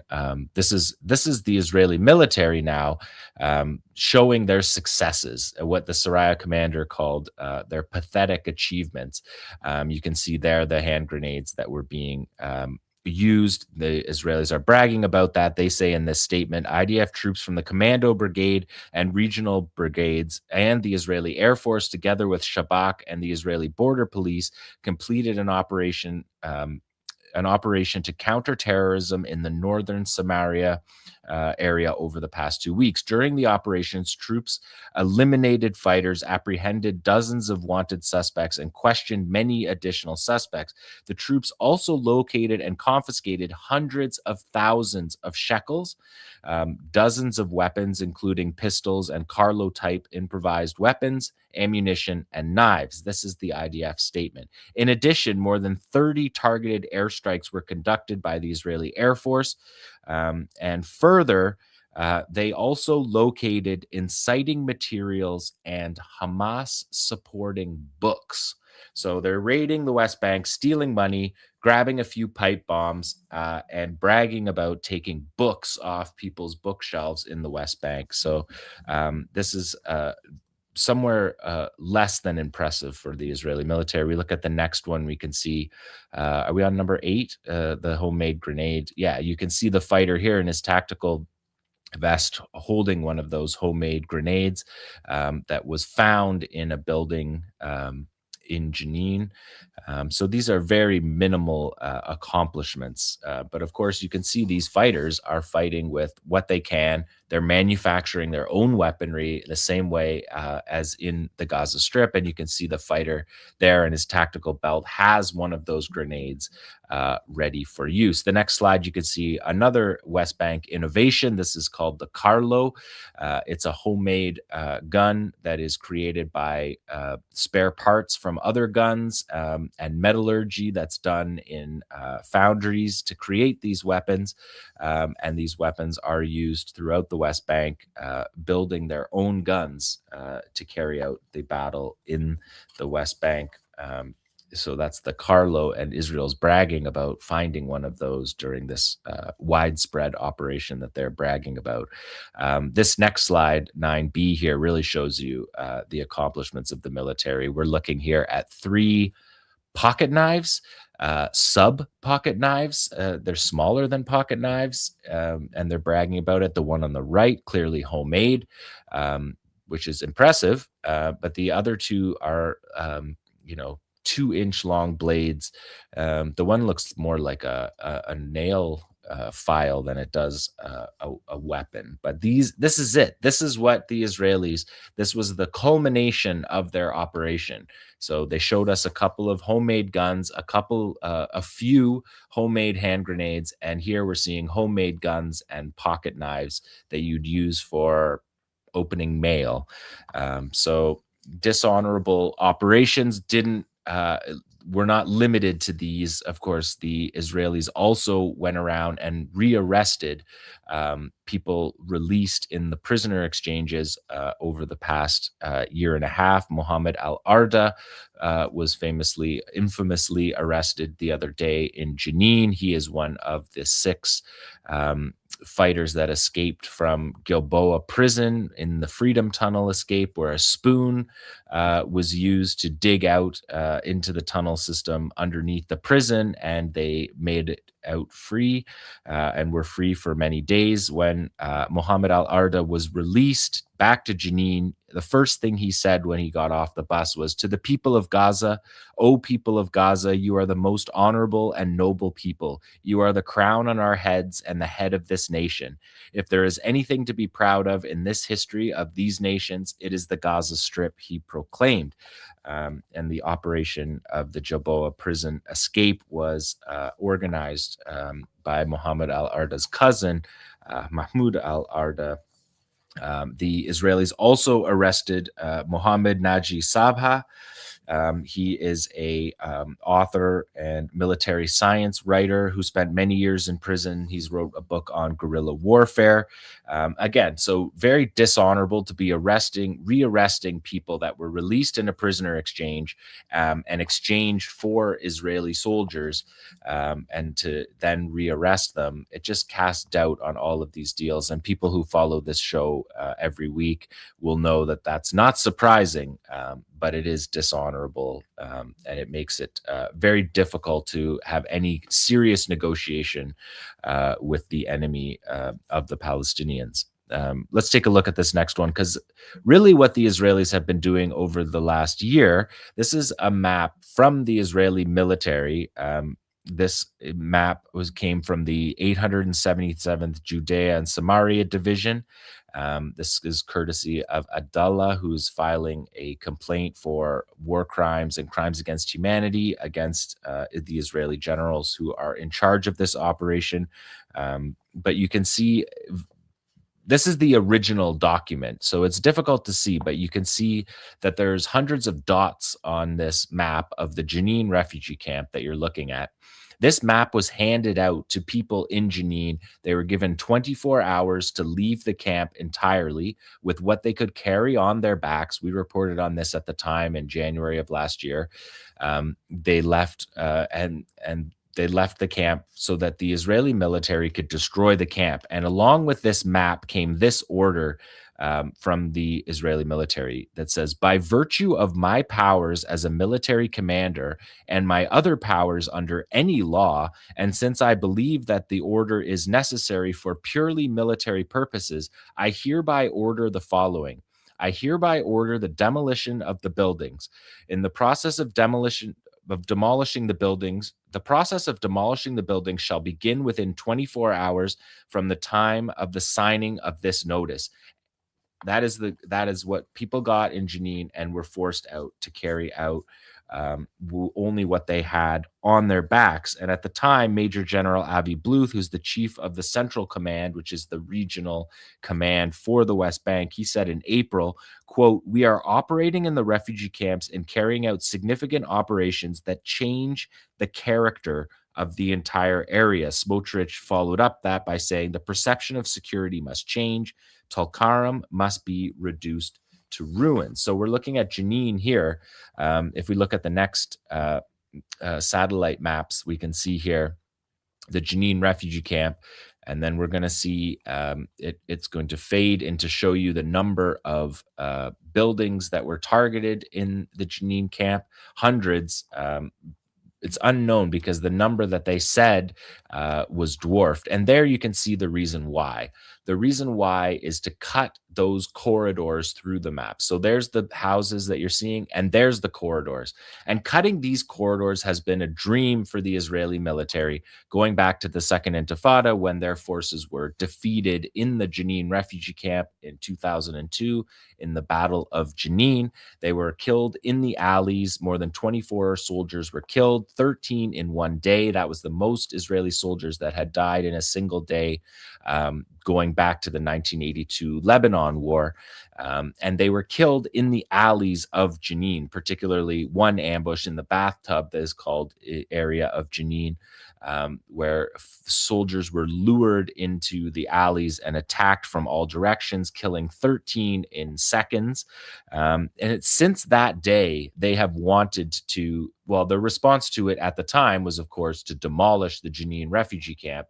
And then for years, there was battles between Israel and the UN about trying to rebuild the Jenin camp to have these routes, to have routes through the camp that tanks can drive on, so that soldiers can be driven right up in their armored troop carriers, open the door, and they can go right into a house. They don't have to walk on foot through the alleys of Jenin, through the alleys of resistance, decades of resistance from these alleys of Jenin that haunt the Israelis. And so they have taken something, they couldn't pull it off after 2002 to widen the roads in the Jenin camp.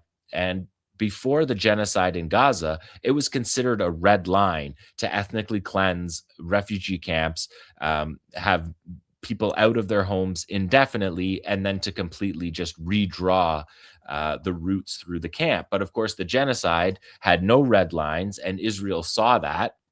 They adapted to the fact there was no red lines. You can see that happening all throughout the Gaza war as they escalated the destruction, wanton destruction, and war crimes. So they saw that, and they saw, we have a chance to do something historic in the West Bank. This is the moment to strike. And they did. And they did it right after the ceasefire in Gaza. They moved in and evacuated people out of these camps. 32,000 people have been driven out of the camps. And a lot of people ask when we report on this, where did they go? In Jenin, in Tulkarm, and Nur Shams, people went to community centers. They went to mosques. They rented flats in nearby villages. They moved in with families. But we're almost a year on from that. They have been displaced for that year. If we look at the next map, you can see the same thing happening in the Nur Shams camp. You see the outline of the Nur Shams camp that we're looking at, densely populated, because there was no room for these refugee camps to grow as the Palestinian population grew from the late 1940s and early 1950s when these camps were established. And now you can see in Nur Shams there, those routes have been cut through Nur Shams. That allows the Israeli military to cut the camp into sections, and it allows their troops to move through the camp. So policing operations carried out by ethnic cleansing. There's one more example of it in the Tulkarm camp that you can see here coming up. And again, we've dissolved these three images, satellite images, together so you can see, again, densely populated. You can see how tight those alleyways are. And those are the alleyways of Palestine. Those are the alleyways of resistance that haunt the Israelis. And there you can see them cutting it up again to make roads both directions, cutting up the camp with strips. You can see also in this last shot of Tulkarm, a better satellite image, number 14. Yeah, this is a high quality satellite image where you can clearly see where they have bulldozed people's homes, family homes that have 3 generations living in them, refugee homes, and those people have been displaced again to make those roads. And where they'll come back to live with that many houses destroyed is unclear at this point. So under the fake achievements of military operation, they're carrying out this ethnic cleansing and destruction of the refugee camps. Last week on the show, Nora reported on this segment where we saw the field execution of 2 fighters in Jenin, Yusuf Ali Assasa and Al-Muntasir Abdullah. They were executed after they had fired their last bullets, they fought until their last bullets. There was a Reuters cameraman filming the battle. And then we saw on film the fighters come out. They're out of bullets. They have no weapons. They're unarmed. And the Israeli soldiers execute them in the streets, which was an obvious field execution. You know, the United Nations Human Rights Office called it a summary execution. In any case, we're not going to show that field execution. It's easy to find if you want to see it. It's appalling and consistent with everything we know about Israeli cowardice. But we're going to show the video of the fighters themselves. This is Yusuf Ali Assasa.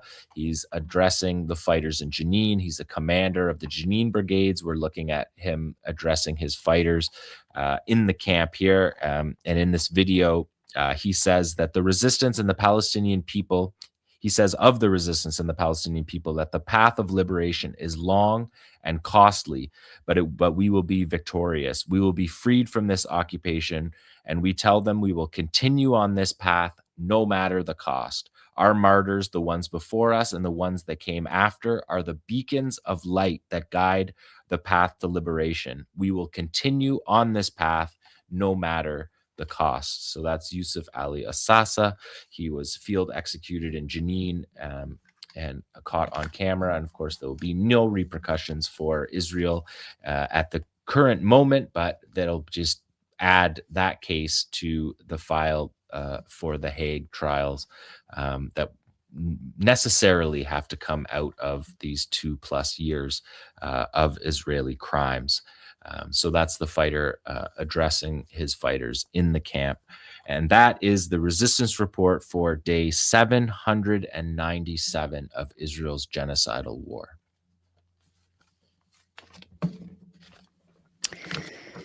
Thank you so much, Jon. Just the amount of just wanton destruction that Israel is capable of doing and capable of getting away with day after day after day. I mean, just, you know, it's hard to even imagine what it means to shut down and start destroying entire refugee camps like Nur Shams, Tulkarem, and Jenin. Jenin is one of the biggest refugee camps in the occupied West Bank. I know it's where you've spent a lot of time, and you know, these displacements over and over and over again for generations of Palestinians. Yeah. This isn't even, you were talking with Laila about what is and isn't a story. Yeah. This isn't a story at all. Right. There's no coverage of this at all. And Israel took advantage of that. They saw that there was no red lines. Yeah. They saw that there was nobody was going to stop them. In fact, they were going to give them $25 billion in military equipment to carry it out. Right. So whatever the opposite of a red line was, they saw that in Gaza. And they took the opportunity, and the quotes from the generals say it straight up. We're going to change the landscape in the West Bank, which physically means we're going to drive tanks through these communities by destroying people's family homes that they've lived in, that multiple generations have lived in. You know, when we talk about destroying 850 buildings, that's many more families than 850, because on each floor of the house is a different generation of the family. And so this is a significant crime that Israel did not believe that it could get away with, even after the Second Intifada and their crimes in the West Bank and Gaza during the Intifada. They didn't believe that it was possible to do this. They thought the international community or whatever would stop them, that the Americans would say, you can't do that. After the war after the genocide in Gaza, now they know that they'll be given $25 billion in supplementary money from the United States to continue the practice. And, you know, Jon, I mean, us too, here, we have focused predominantly on Gaza for good reason. You know, our situation is we're a small publication. We don't, you know, we do the best we can, but we don't have the resources to cover you know, everything that is going on in the detail and level that it deserves. So understandably, there has been and has to be a focus on Gaza. But the mainstream media don't have that excuse. They do have the resources. And were it, if what were happening in the West Bank, the scale of what you've described, and it's been going on for 2 years, if that were happening by itself and we didn't have the genocide in Gaza, it would be historically greater in terms of violence and forced displacement and destruction and killings than at any time since 1967. Yeah. No question.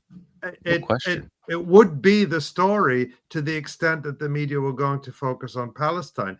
But in the context of the genocide in Gaza, it's not even a footnote. And we have to remember that, yes, the Israelis, the Zionists, covet every inch of Palestine and beyond. We see their maps that go from the Nile to the Euphrates. If they could have all of that land, they would. Certainly their target is Syria. They've already occupied parts of Syria. Their target is Jordan.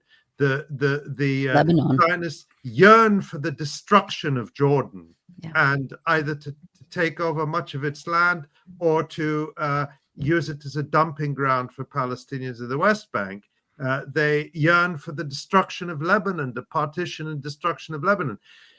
But their sights are first and foremost on the West Bank, more even than Gaza, because of their fanatical, perverse beliefs that God gave them the right to come from Ukraine and Russia and Baghdad and Toronto and Brooklyn and Argentina to displace the people and steal their land. So the West Bank is their target. And so the focus you've put on it and on really laying out the scale of what's happening is really much appreciated, Jon.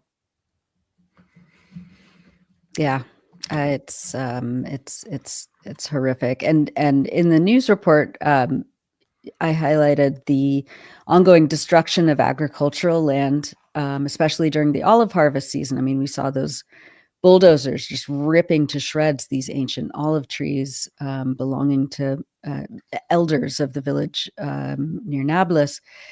And that's part of it too, is not just the demolishing of homes and refugee camps and mass arrests of young people, and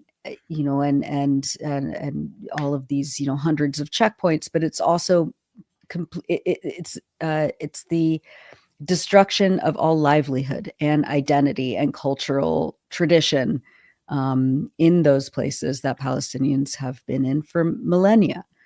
And it's the easiest time for them to do it because of the way the restrictions in the West Bank work.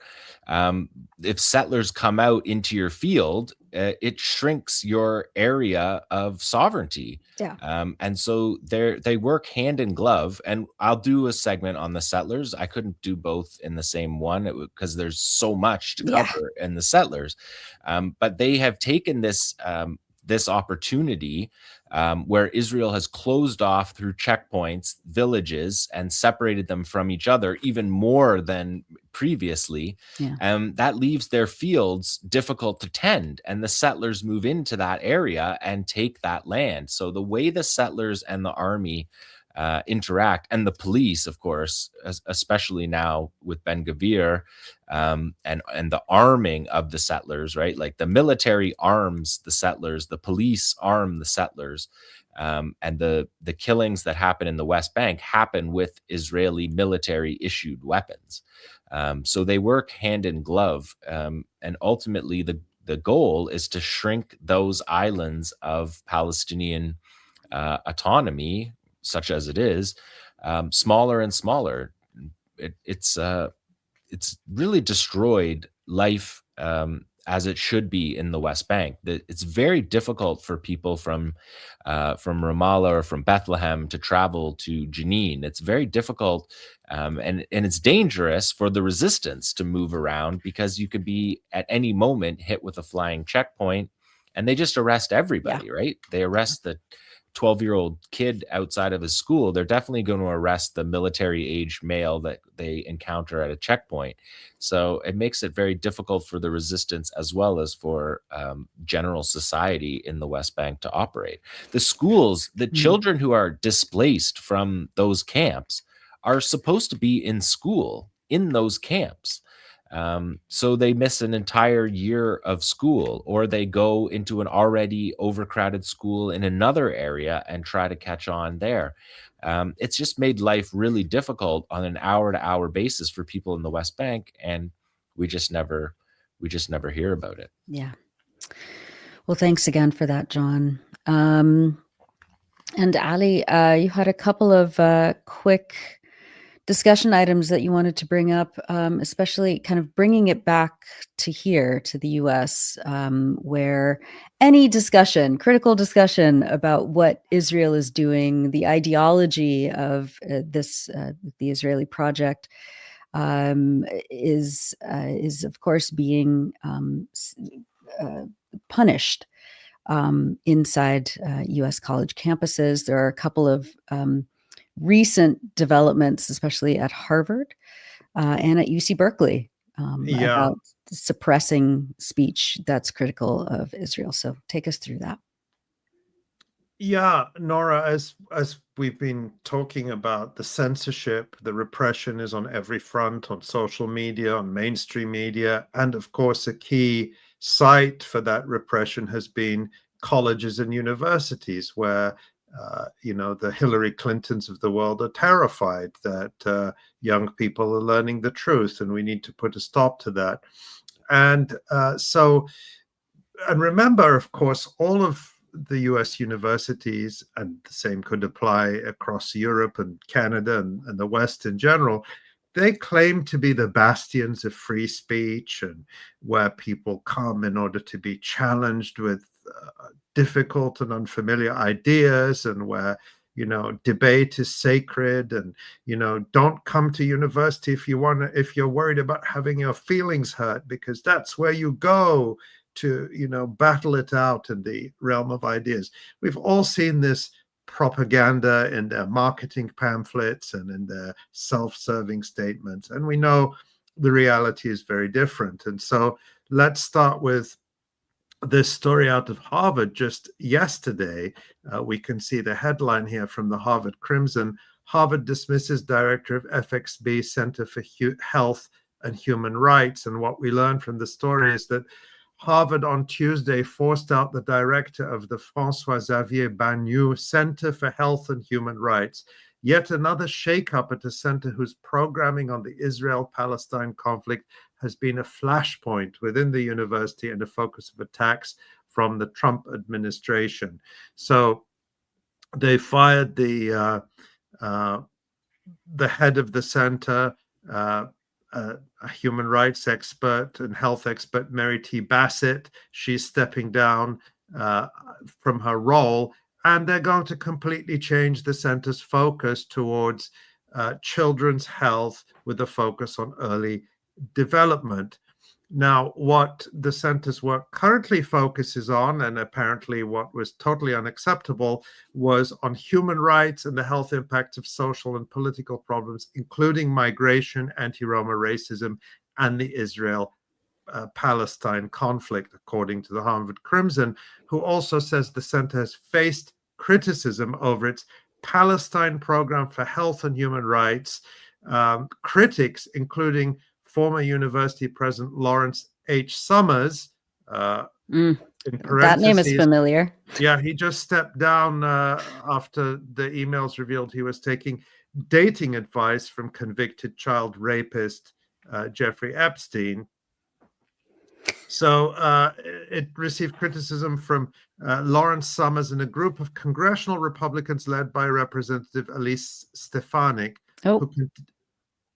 who Sorry, I just every time I hear her name, I get a jolt of horror. I don't blame you. Who condemned the center's partnership with Birzeit University in the West Bank, alleging that the Birzeit partnership represented a link between Harvard and Hamas. I mean, this is just so ridiculous and vile. And the irony here is that Birzeit, a highly respected Palestinian university with global links, is often called the Harvard of the West Bank. Well, that's an insult to be likened to Harvard. And I would urge the administration of Birzeit to do everything they can to push back at any comparison between a great university like Birzeit and this government-run propaganda shop called Harvard, which, despite its show of opposition, clearly takes direct orders from the United States government and is now purging the faculty or purging itself of any institutions that consider Palestinians to be human. God forbid. Yeah. And then here in my backyard, UC Berkeley, which is just sliding into the most authoritarian, anti-academic freedom. Yes, place. Berkeley, the birthplace of the free speech movement. Right. Yeah, remember that? Yes, yes. And so a story this week out of University of California, Berkeley, we see a report from Inside Higher Ed that UC Berkeley suspended lecturer Perrin Cow without pay for the spring semester because he made pro-Palestinian political comments during class. 𝐄𝐥𝐿, I'm not sure how it's pronounced, a lecturer in the electrical engineering and computer science department, participated in a 38-day hunger strike this fall to protest the use of technology in what he called Israel's genocide in Gaza. He allegedly told students during class that he was undergoing a starvation diet and directed them to his website to learn more about why he was striking.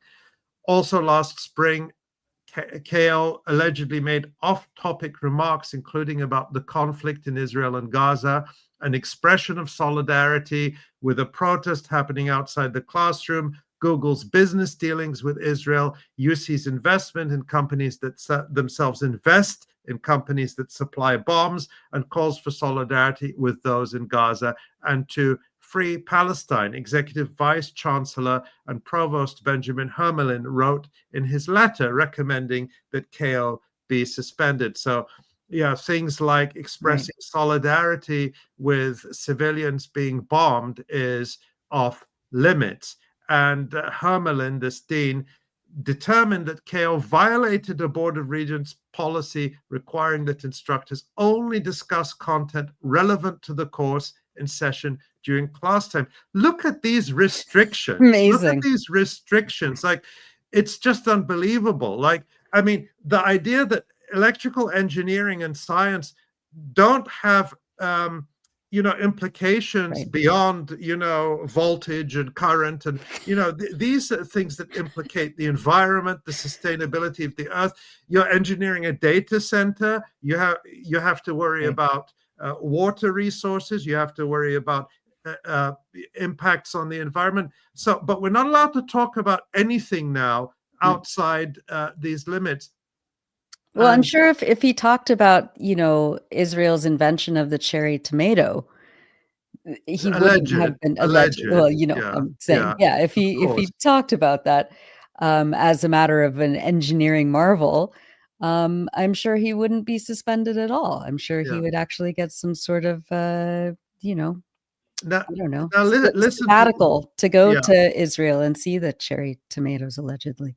Absolutely. And of course, remember that, the governor of California a few years ago, I can't remember which one, if it was Newsom or the one before, it doesn't really matter, signed this big agreement with Israel on how Israel is all about, sustainable energy and technology and solar panels and water and this, that, and the other. So they are constantly politicizing these supposedly scientific realms in order to greenwash this genocidal colony. That's right. But of course, that it only goes one way. Just a couple more things on this because they're so extraordinary. This again, more from the letter from this dean. I just couldn't get my head around this sentence. Mr. 𝐄𝐥𝐿 drew attention to his hunger strike in class and informed the students how they could find out why he was engaging in it. In addition, the visible physical toll it presumably was taking and the adverse consequences it may have had on the quality of his instruction all represent a form of advocacy, albeit non-verbal. Wow. I mean, just wow. So you can't even be a human being. No. You have to be a robot with no humanity. No humanity. Nothing. This is what they want people to learn.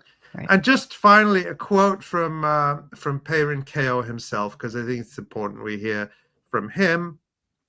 He says, the timing of my punishment raises serious questions about whether it was a politically motivated decision by the university to appease the Trump administration. My suspension is the latest in a long line of faculty and students disciplined for taking a stance against occupation and genocide in Palestine, 𝐄𝐿 said in a statement distributed by the San Francisco Bay Area Council on American Islamic Relations. The university is trying to make an example out of me and suppress any conversation about Palestine because those conversations would expose the university's investment in genocide. I will not be deterred by this unconstitutional attack on free speech, and I intend to continue exercising my First Amendment right to advocate for a free Palestine. One more. I have one thing I want to say about Berkeley. Yeah, of course. So, of course, UC Berkeley, just a few months ago, it was revealed that the chancellor handed over the names of, I think, over 100 students and possibly faculty members that the Trump administration had identified for it, who needed to be under investigation for Palestine-related speech. The chancellor just handed them over. Then it was revealed that several other campuses in the UC system had done the same thing, just selling out their students, throwing them under the bus to appease the Trump administration that is still going to punish it. Yeah, these are the things we're told that institutions in so-called authoritarian regimes. That's right. That teachers are spied on in the classroom, that intelligence services monitor what's taught, that names are handed over to the intelligence services. Purges, those who don't follow the political line of the regime are purged from their jobs. All of that is happening now in the United States, in the UK, across Europe. But of course, we're not allowed to call it that. No, I mean, the Trump administration has just, I think in the last week, also targeted the Berkeley Unified School District as well, forcing them to give over information about their ethnic studies programs, and identifying teachers and students by name, who they are putting on some sort of surveillance list. I mean, unbelievable. Like, looking at not just academic, focused items about Palestine, because that's a part of this, but also targeting teachers for talking about the genocide that happened on this continent. In terms of their Thanksgiving. Would 𝐸𝐴 𝐄𝐿, the Berkeley professor, let's be realistic. Yeah. Remember, you're only supposed to talk about electrical current and electrical engineering. But if that class had been held on Holocaust Memorial Day, and he'd made a comment about how kids. If you walk past the quads today, there's a display about Holocaust Memorial Day. Make sure to stop by and see it. Would he have been suspended for 6 months without pay? No. Does anyone believe that at all? John, you're muted. I can answer that. Please. No. Wow. Really good. Yeah. Exactly. It is, at this point, it's like, and Laila was talking about this too, like pointing out the double standards and the hypocrisy it's exhausting at this point. And, and the other side doesn't care if they're employing double standards or being hypocritical. It's just pure power. But let's just look at this last one, because this is pervasive across the country, and this is happening at the University of Kentucky, where law professor Ramsey Woodcock is suing the University of Kentucky after he was suspended for criticizing Israel. And this is from the free speech organization FIRE last month, where they say the University of Kentucky suspended tenured Professor Ramsey Woodcock in July for his comments about Israel. Now Woodcock is suing his university for violating his First Amendment rights.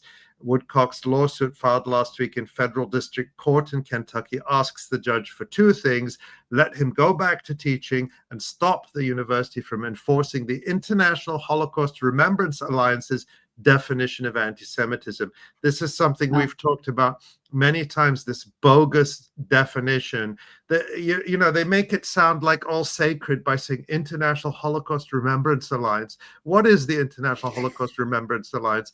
It's Israel plus a bunch of its arms suppliers. So it's Israel, the US, Canada, and a bunch of European countries. That is the so-called International Holocaust Remembrance Alliance. So it's an arms cartel that issues directives that universities piously follow. Oh, yes, we can't defend the International Holocaust Remembrance Alliance.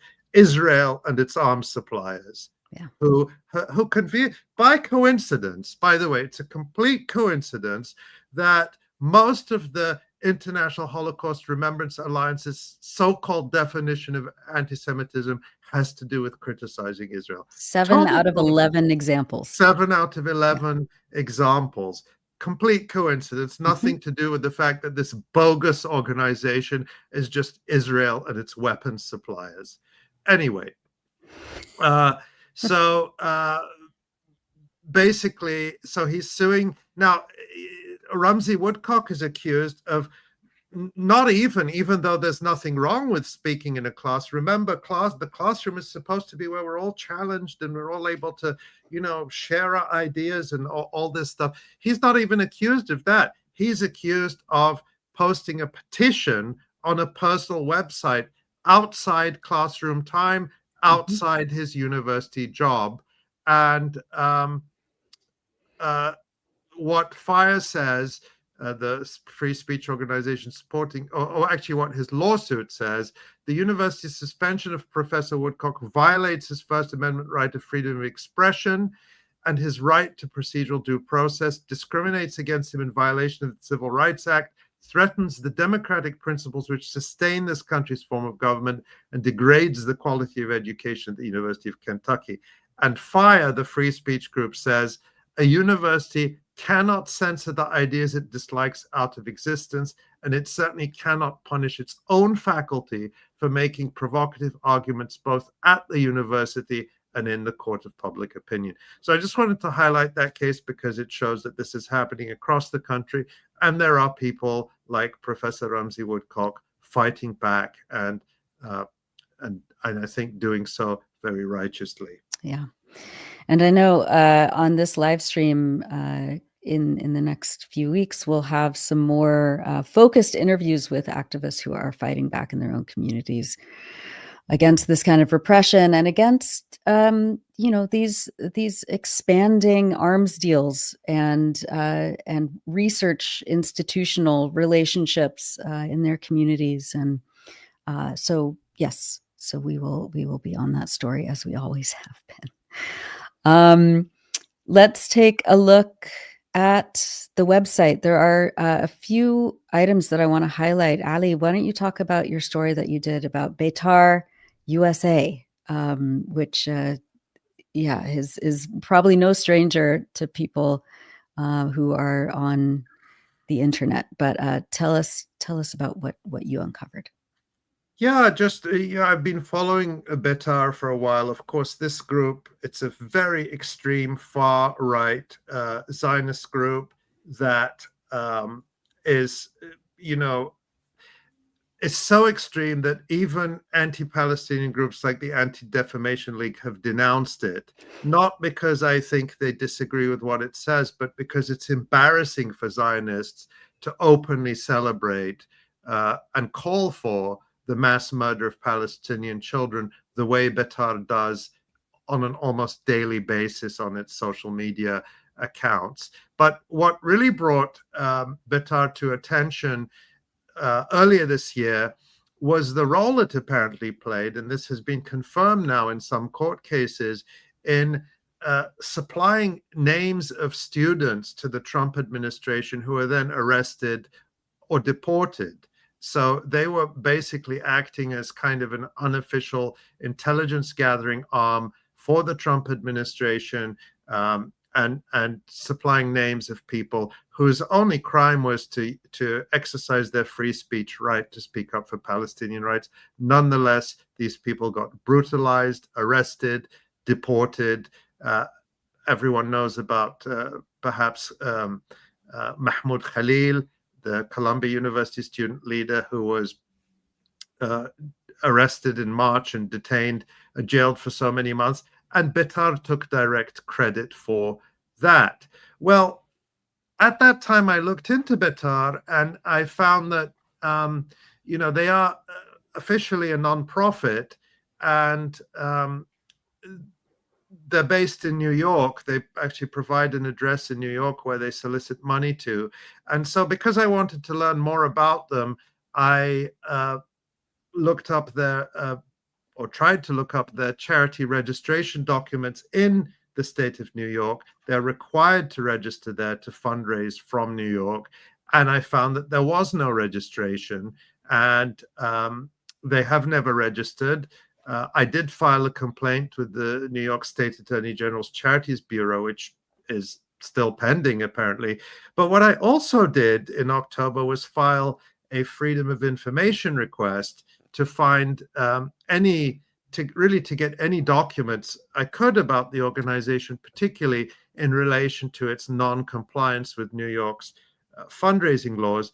And I got back an extraordinary response, one I wasn't suggesting, which said that the records that respond to your request are exempt from disclosure and have been withheld because the documents requested were compiled for law enforcement purposes and would, if disclosed, interfere with law enforcement investigations or judicial proceedings. In other words, what the state of New York revealed to me is that Betar appears to be perhaps Betar, perhaps its principles, they don't specify, I can't really say, but there is a law enforcement investigation ongoing that involves Betar's records, and so New York is not releasing them to me. I have filed an appeal about that, and I'll keep people up to date with whether we can actually get these records. But I found it was extraordinary that there seems to be some law enforcement investigation implicating Betar's records. And what's also interesting is that Betar appears to be, this is a historical, fanatical right-wing organization, but in this iteration, it claims to have been refounded in 2024 by this far-right extremist, Kahanist, former PR executive called Ron Tarosian, who seems to be based in New York, but is also an Israeli citizen. And what's interesting about Betar is that it claims to operate out of the Likud party headquarters in Tel Aviv, at the same time while posing as a US-based charity and flouting the state laws it's required to abide by, which are important because those state laws have to do with transparency.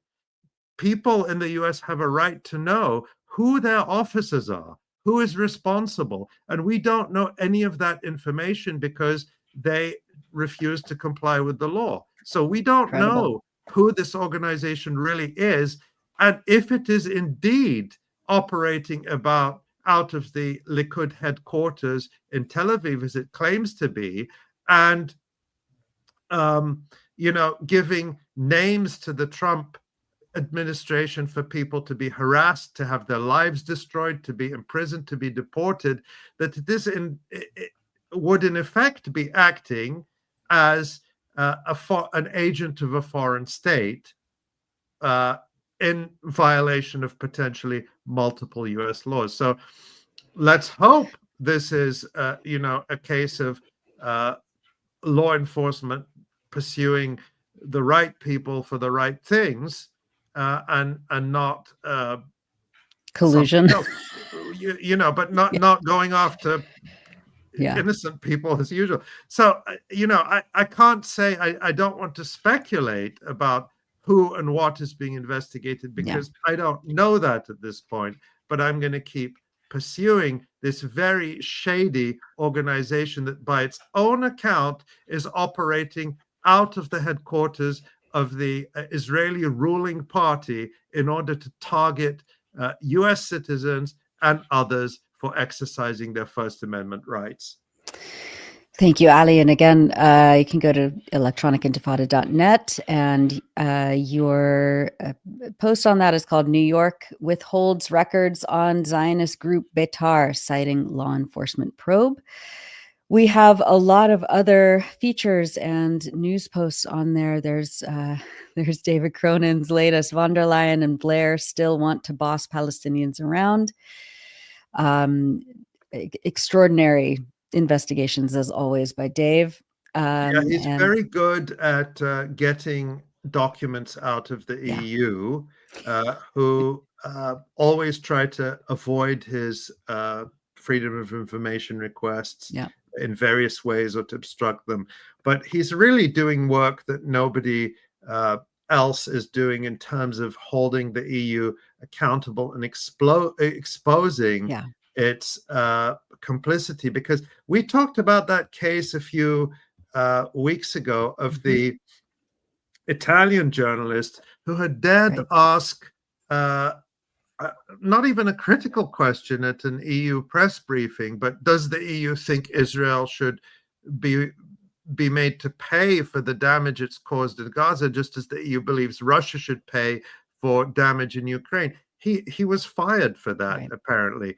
So no other journalists that I know of are really focusing on and uncovering European Union complicity in genocide the way our colleague David Cronin is. So well done to David for doing that. Yeah, thank you, Dave.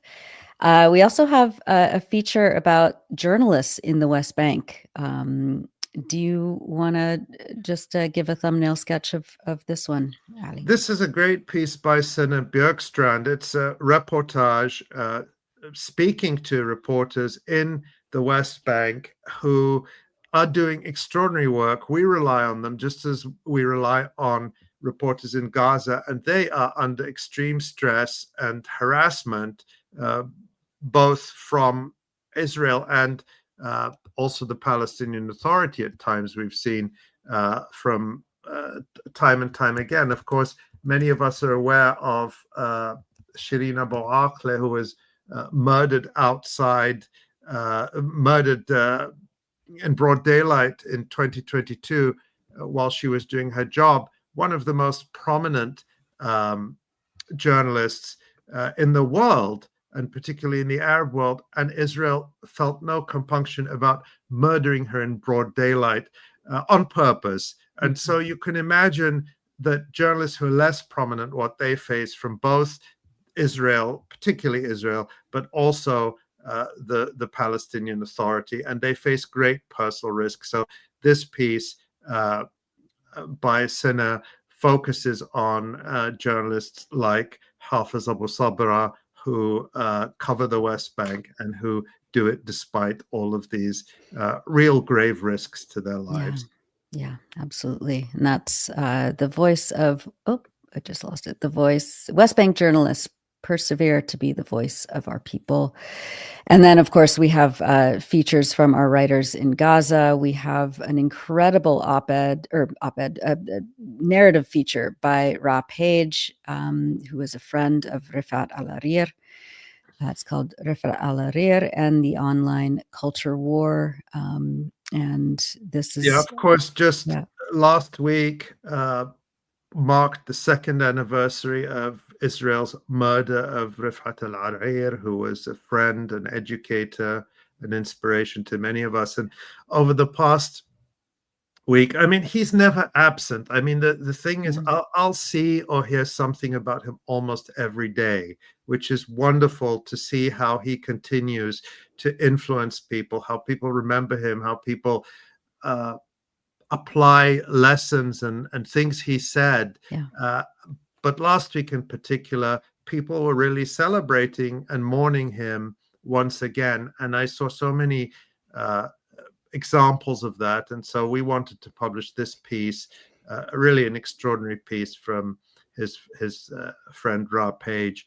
And Nora, we were talking before the show with Laila Al-Arian about a piece you published about a year ago. But Laila was January. talking about that, and I just wanted you to highlight that. Thanks. Yeah, this is a audio documentary I put together in January of this year, so 11 months ago, where I wove together about 5 different interviews over the years since 2014 with Rafat, including I think 2 or 3 short interviews from when he was at the Great March of Return in 2018, just kind of narrating what he saw and giving a lot of historical analysis and context and telling stories. And it was incredibly meaningful for me to put this together. And I wanted to re-highlight it because of the commemoration of 2 years since his assassination. So it's on EI, on electronicintifada.net. It's on our Apple podcast feed and Spotify, as well as YouTube. And it's just audio. But the YouTube is a totally fine way to listen to it as well. So yeah, I'd be so honored if people were listening to that, because it was a huge honor for me to put it together. And listening to it again, 11 months after I initially produced it, really brought back a lot of fond memories and a lot of sadness and still ongoing grief for our friend. So thanks. And that's called Listen, Rafat Al-Arian's Voice from the Archives. It was published in January of 2025. Ali, we have a lot of... just one more piece. I really want, again, I want to emphasize all the pieces by our writers in Gaza. One piece that really moved me, we published last week, I think probably after last week's show, or remind me if I'm wrong about that, but the piece by Asal al-Zahir, Two Brothers Tell Tales from Detention.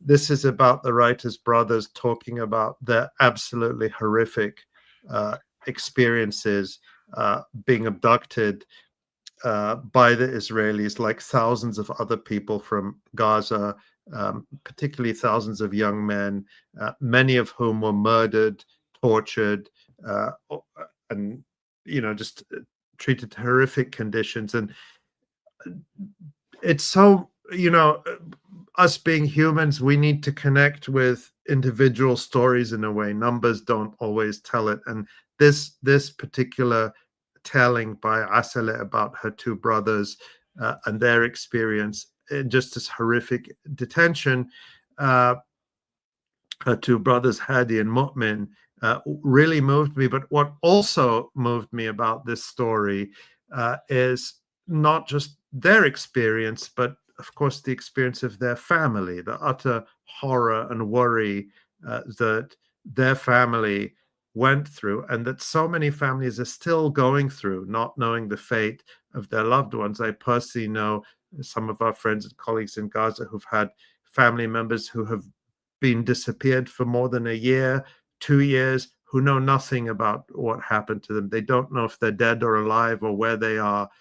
And their agony is just extraordinary. Nobody talks about them. There's no yellow ribbon campaigns for them. There's no celebrities talking about the families of thousands of Palestinians still abducted to Israel, like Dr. Hussam Abu Safiya. So this story really brought that home to me. Yes, the agony. It's enormous and bottomless. And again, you can go to electronicintifada.net. Let's thank some people for continuing to support this project and our writers in Gaza. Thank you, Nora. And yes, again, as you said earlier in the program, the Electronic Intifada, December is traditionally the time of year when many independent organizations, including us, raise money for the year ahead. And that's what allows us to do all the work you see, all those incredible articles that have to be carefully edited, fact-checked, presented. So much thought and care goes into selecting the photos. You wouldn't believe how much time goes into just putting things out in a way that is accurate, professional, dignified. We always want to present the work of our writers in the most correct way because it's an honor for us to publish their work. All of that takes huge effort. All the work you see on this live stream that we prepare for all week, so we're working around the whole week to bring you this program. Everything that goes into it is thanks to you, and the fact that we can talk freely. Of course, yes, we know that the algorithm and the platforms we're on, there's always that risk of censorship, but there's no dean that is going to fire us for telling the truth. There is no big foundation or funder that is going to say, you better stop talking about that or we're going to pull your grant.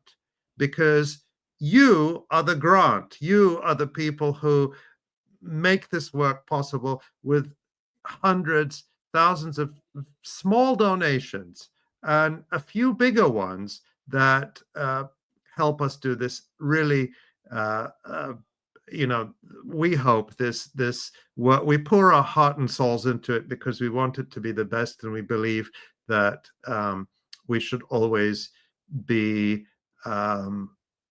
we should honor the topic we're covering and do it properly. So we do that thanks to you, and so this is an opportunity just to say thank you to just a few of the people. Again, I know there's so many of you who I won't be able to name, but I just want to name a few. Richard, Anand, Pamela, Yael, Hanifa, Matthew, Selma, Rakia, Madeline, Adrian, Michael, Sally, Mark, Mary, Eileen, Gautam, Lisette, and Salim. Thank you to each and every one of you and to everyone else who makes our work possible, who shares it. And if you want to be one of them, you can, as Nora said, go to electronicintifada.net, click on Donate Now. If you're watching on YouTube, there are donation links in the description below. Please only make a donation if you can afford it. Don't take away from basic needs for you or any loved one. There's more than enough people out there who have the resources so that we can make this work free and available to everyone on the planet. So thank you to each and every one of you who helps us do that. Yes, thank you. And if you want, we saw we got a question in the chat about mailing hard copy checks. And yes, absolutely. Go to our website, electronicintifada.net. You can find our address. Yeah, let me just see exactly where that is. So if you go to the bottom of the website, right to the bottom, there's a link that says About EI. And if you click that, there's another link that says Donate to support the work of the Electronic Intifada. And there is an address there where you can send a check, and we'll, of course, acknowledge it. It is for U.S. taxpayers, tax deductible. So we'll do that. We try to make it easy, and through the donate link at the top of the page, there are, I think, there's about 5 or 6 different methods that people can use, from PayPal to Venmo to Apple, all of the different ways that people want. We don't control them. We know that they're all They all have their issues, but we unfortunately don't control the world banking system, so we have to work with what there is. Because I know I'm going to get messages saying, "Oh, you shouldn't use this, you shouldn't use that." I know, but what choice do we have? Yeah. Just like we have to be on these platforms that may censor us. Yeah. Hopefully, one day we'll have a world where we're free of all of this. But anyway, going off topic. Thank you, everyone, for all your support. We truly appreciate it. Yes. And some of you are still getting stickers in the mail. People who gave last year will get that. You know, everyone who we can send it to, we will. We can't always send them to people all over the world, but we do send them to some people. I'll tell you a secret. Can I tell you a secret? Please. I am multitasking here.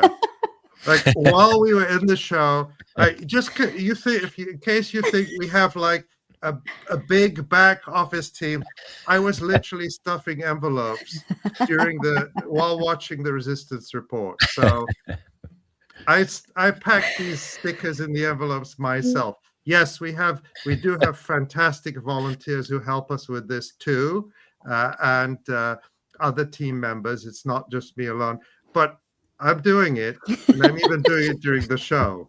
So You wear so many hats, Ali. Yeah. So there you go. There you go. It's all done with a great deal of love, and so I see the names of everyone who has been so generous with so much love for us. The notes you send us, the letters, the cards, the emails, the messages on the chat. It touches our hearts. We read them, we see them, and it's just absolutely, it's what keeps us all going. Yeah. We do. Thank you for those messages, for sure. Yeah, absolutely. All right. Well, that about does it again. Click the Donate Now link at the top right-hand corner of electronicintifada.net. Follow us on all the socials, like and subscribe, all the things. You know the drill. I do want to thank, of course, Tamara Nassar for directing and producing this live stream and for all the work that she does all the time. Ellie Gerzon for social media, Pierre Loisel for radio show production, Michael F. Brown for fact-checking, Maureen Claire Murphy, our senior editor, everyone at the Electronic Intifada. Asa will be back next Thursday. And on behalf of myself, Ali, John, Tamara, everyone at EI, thank you, and we'll see you next week.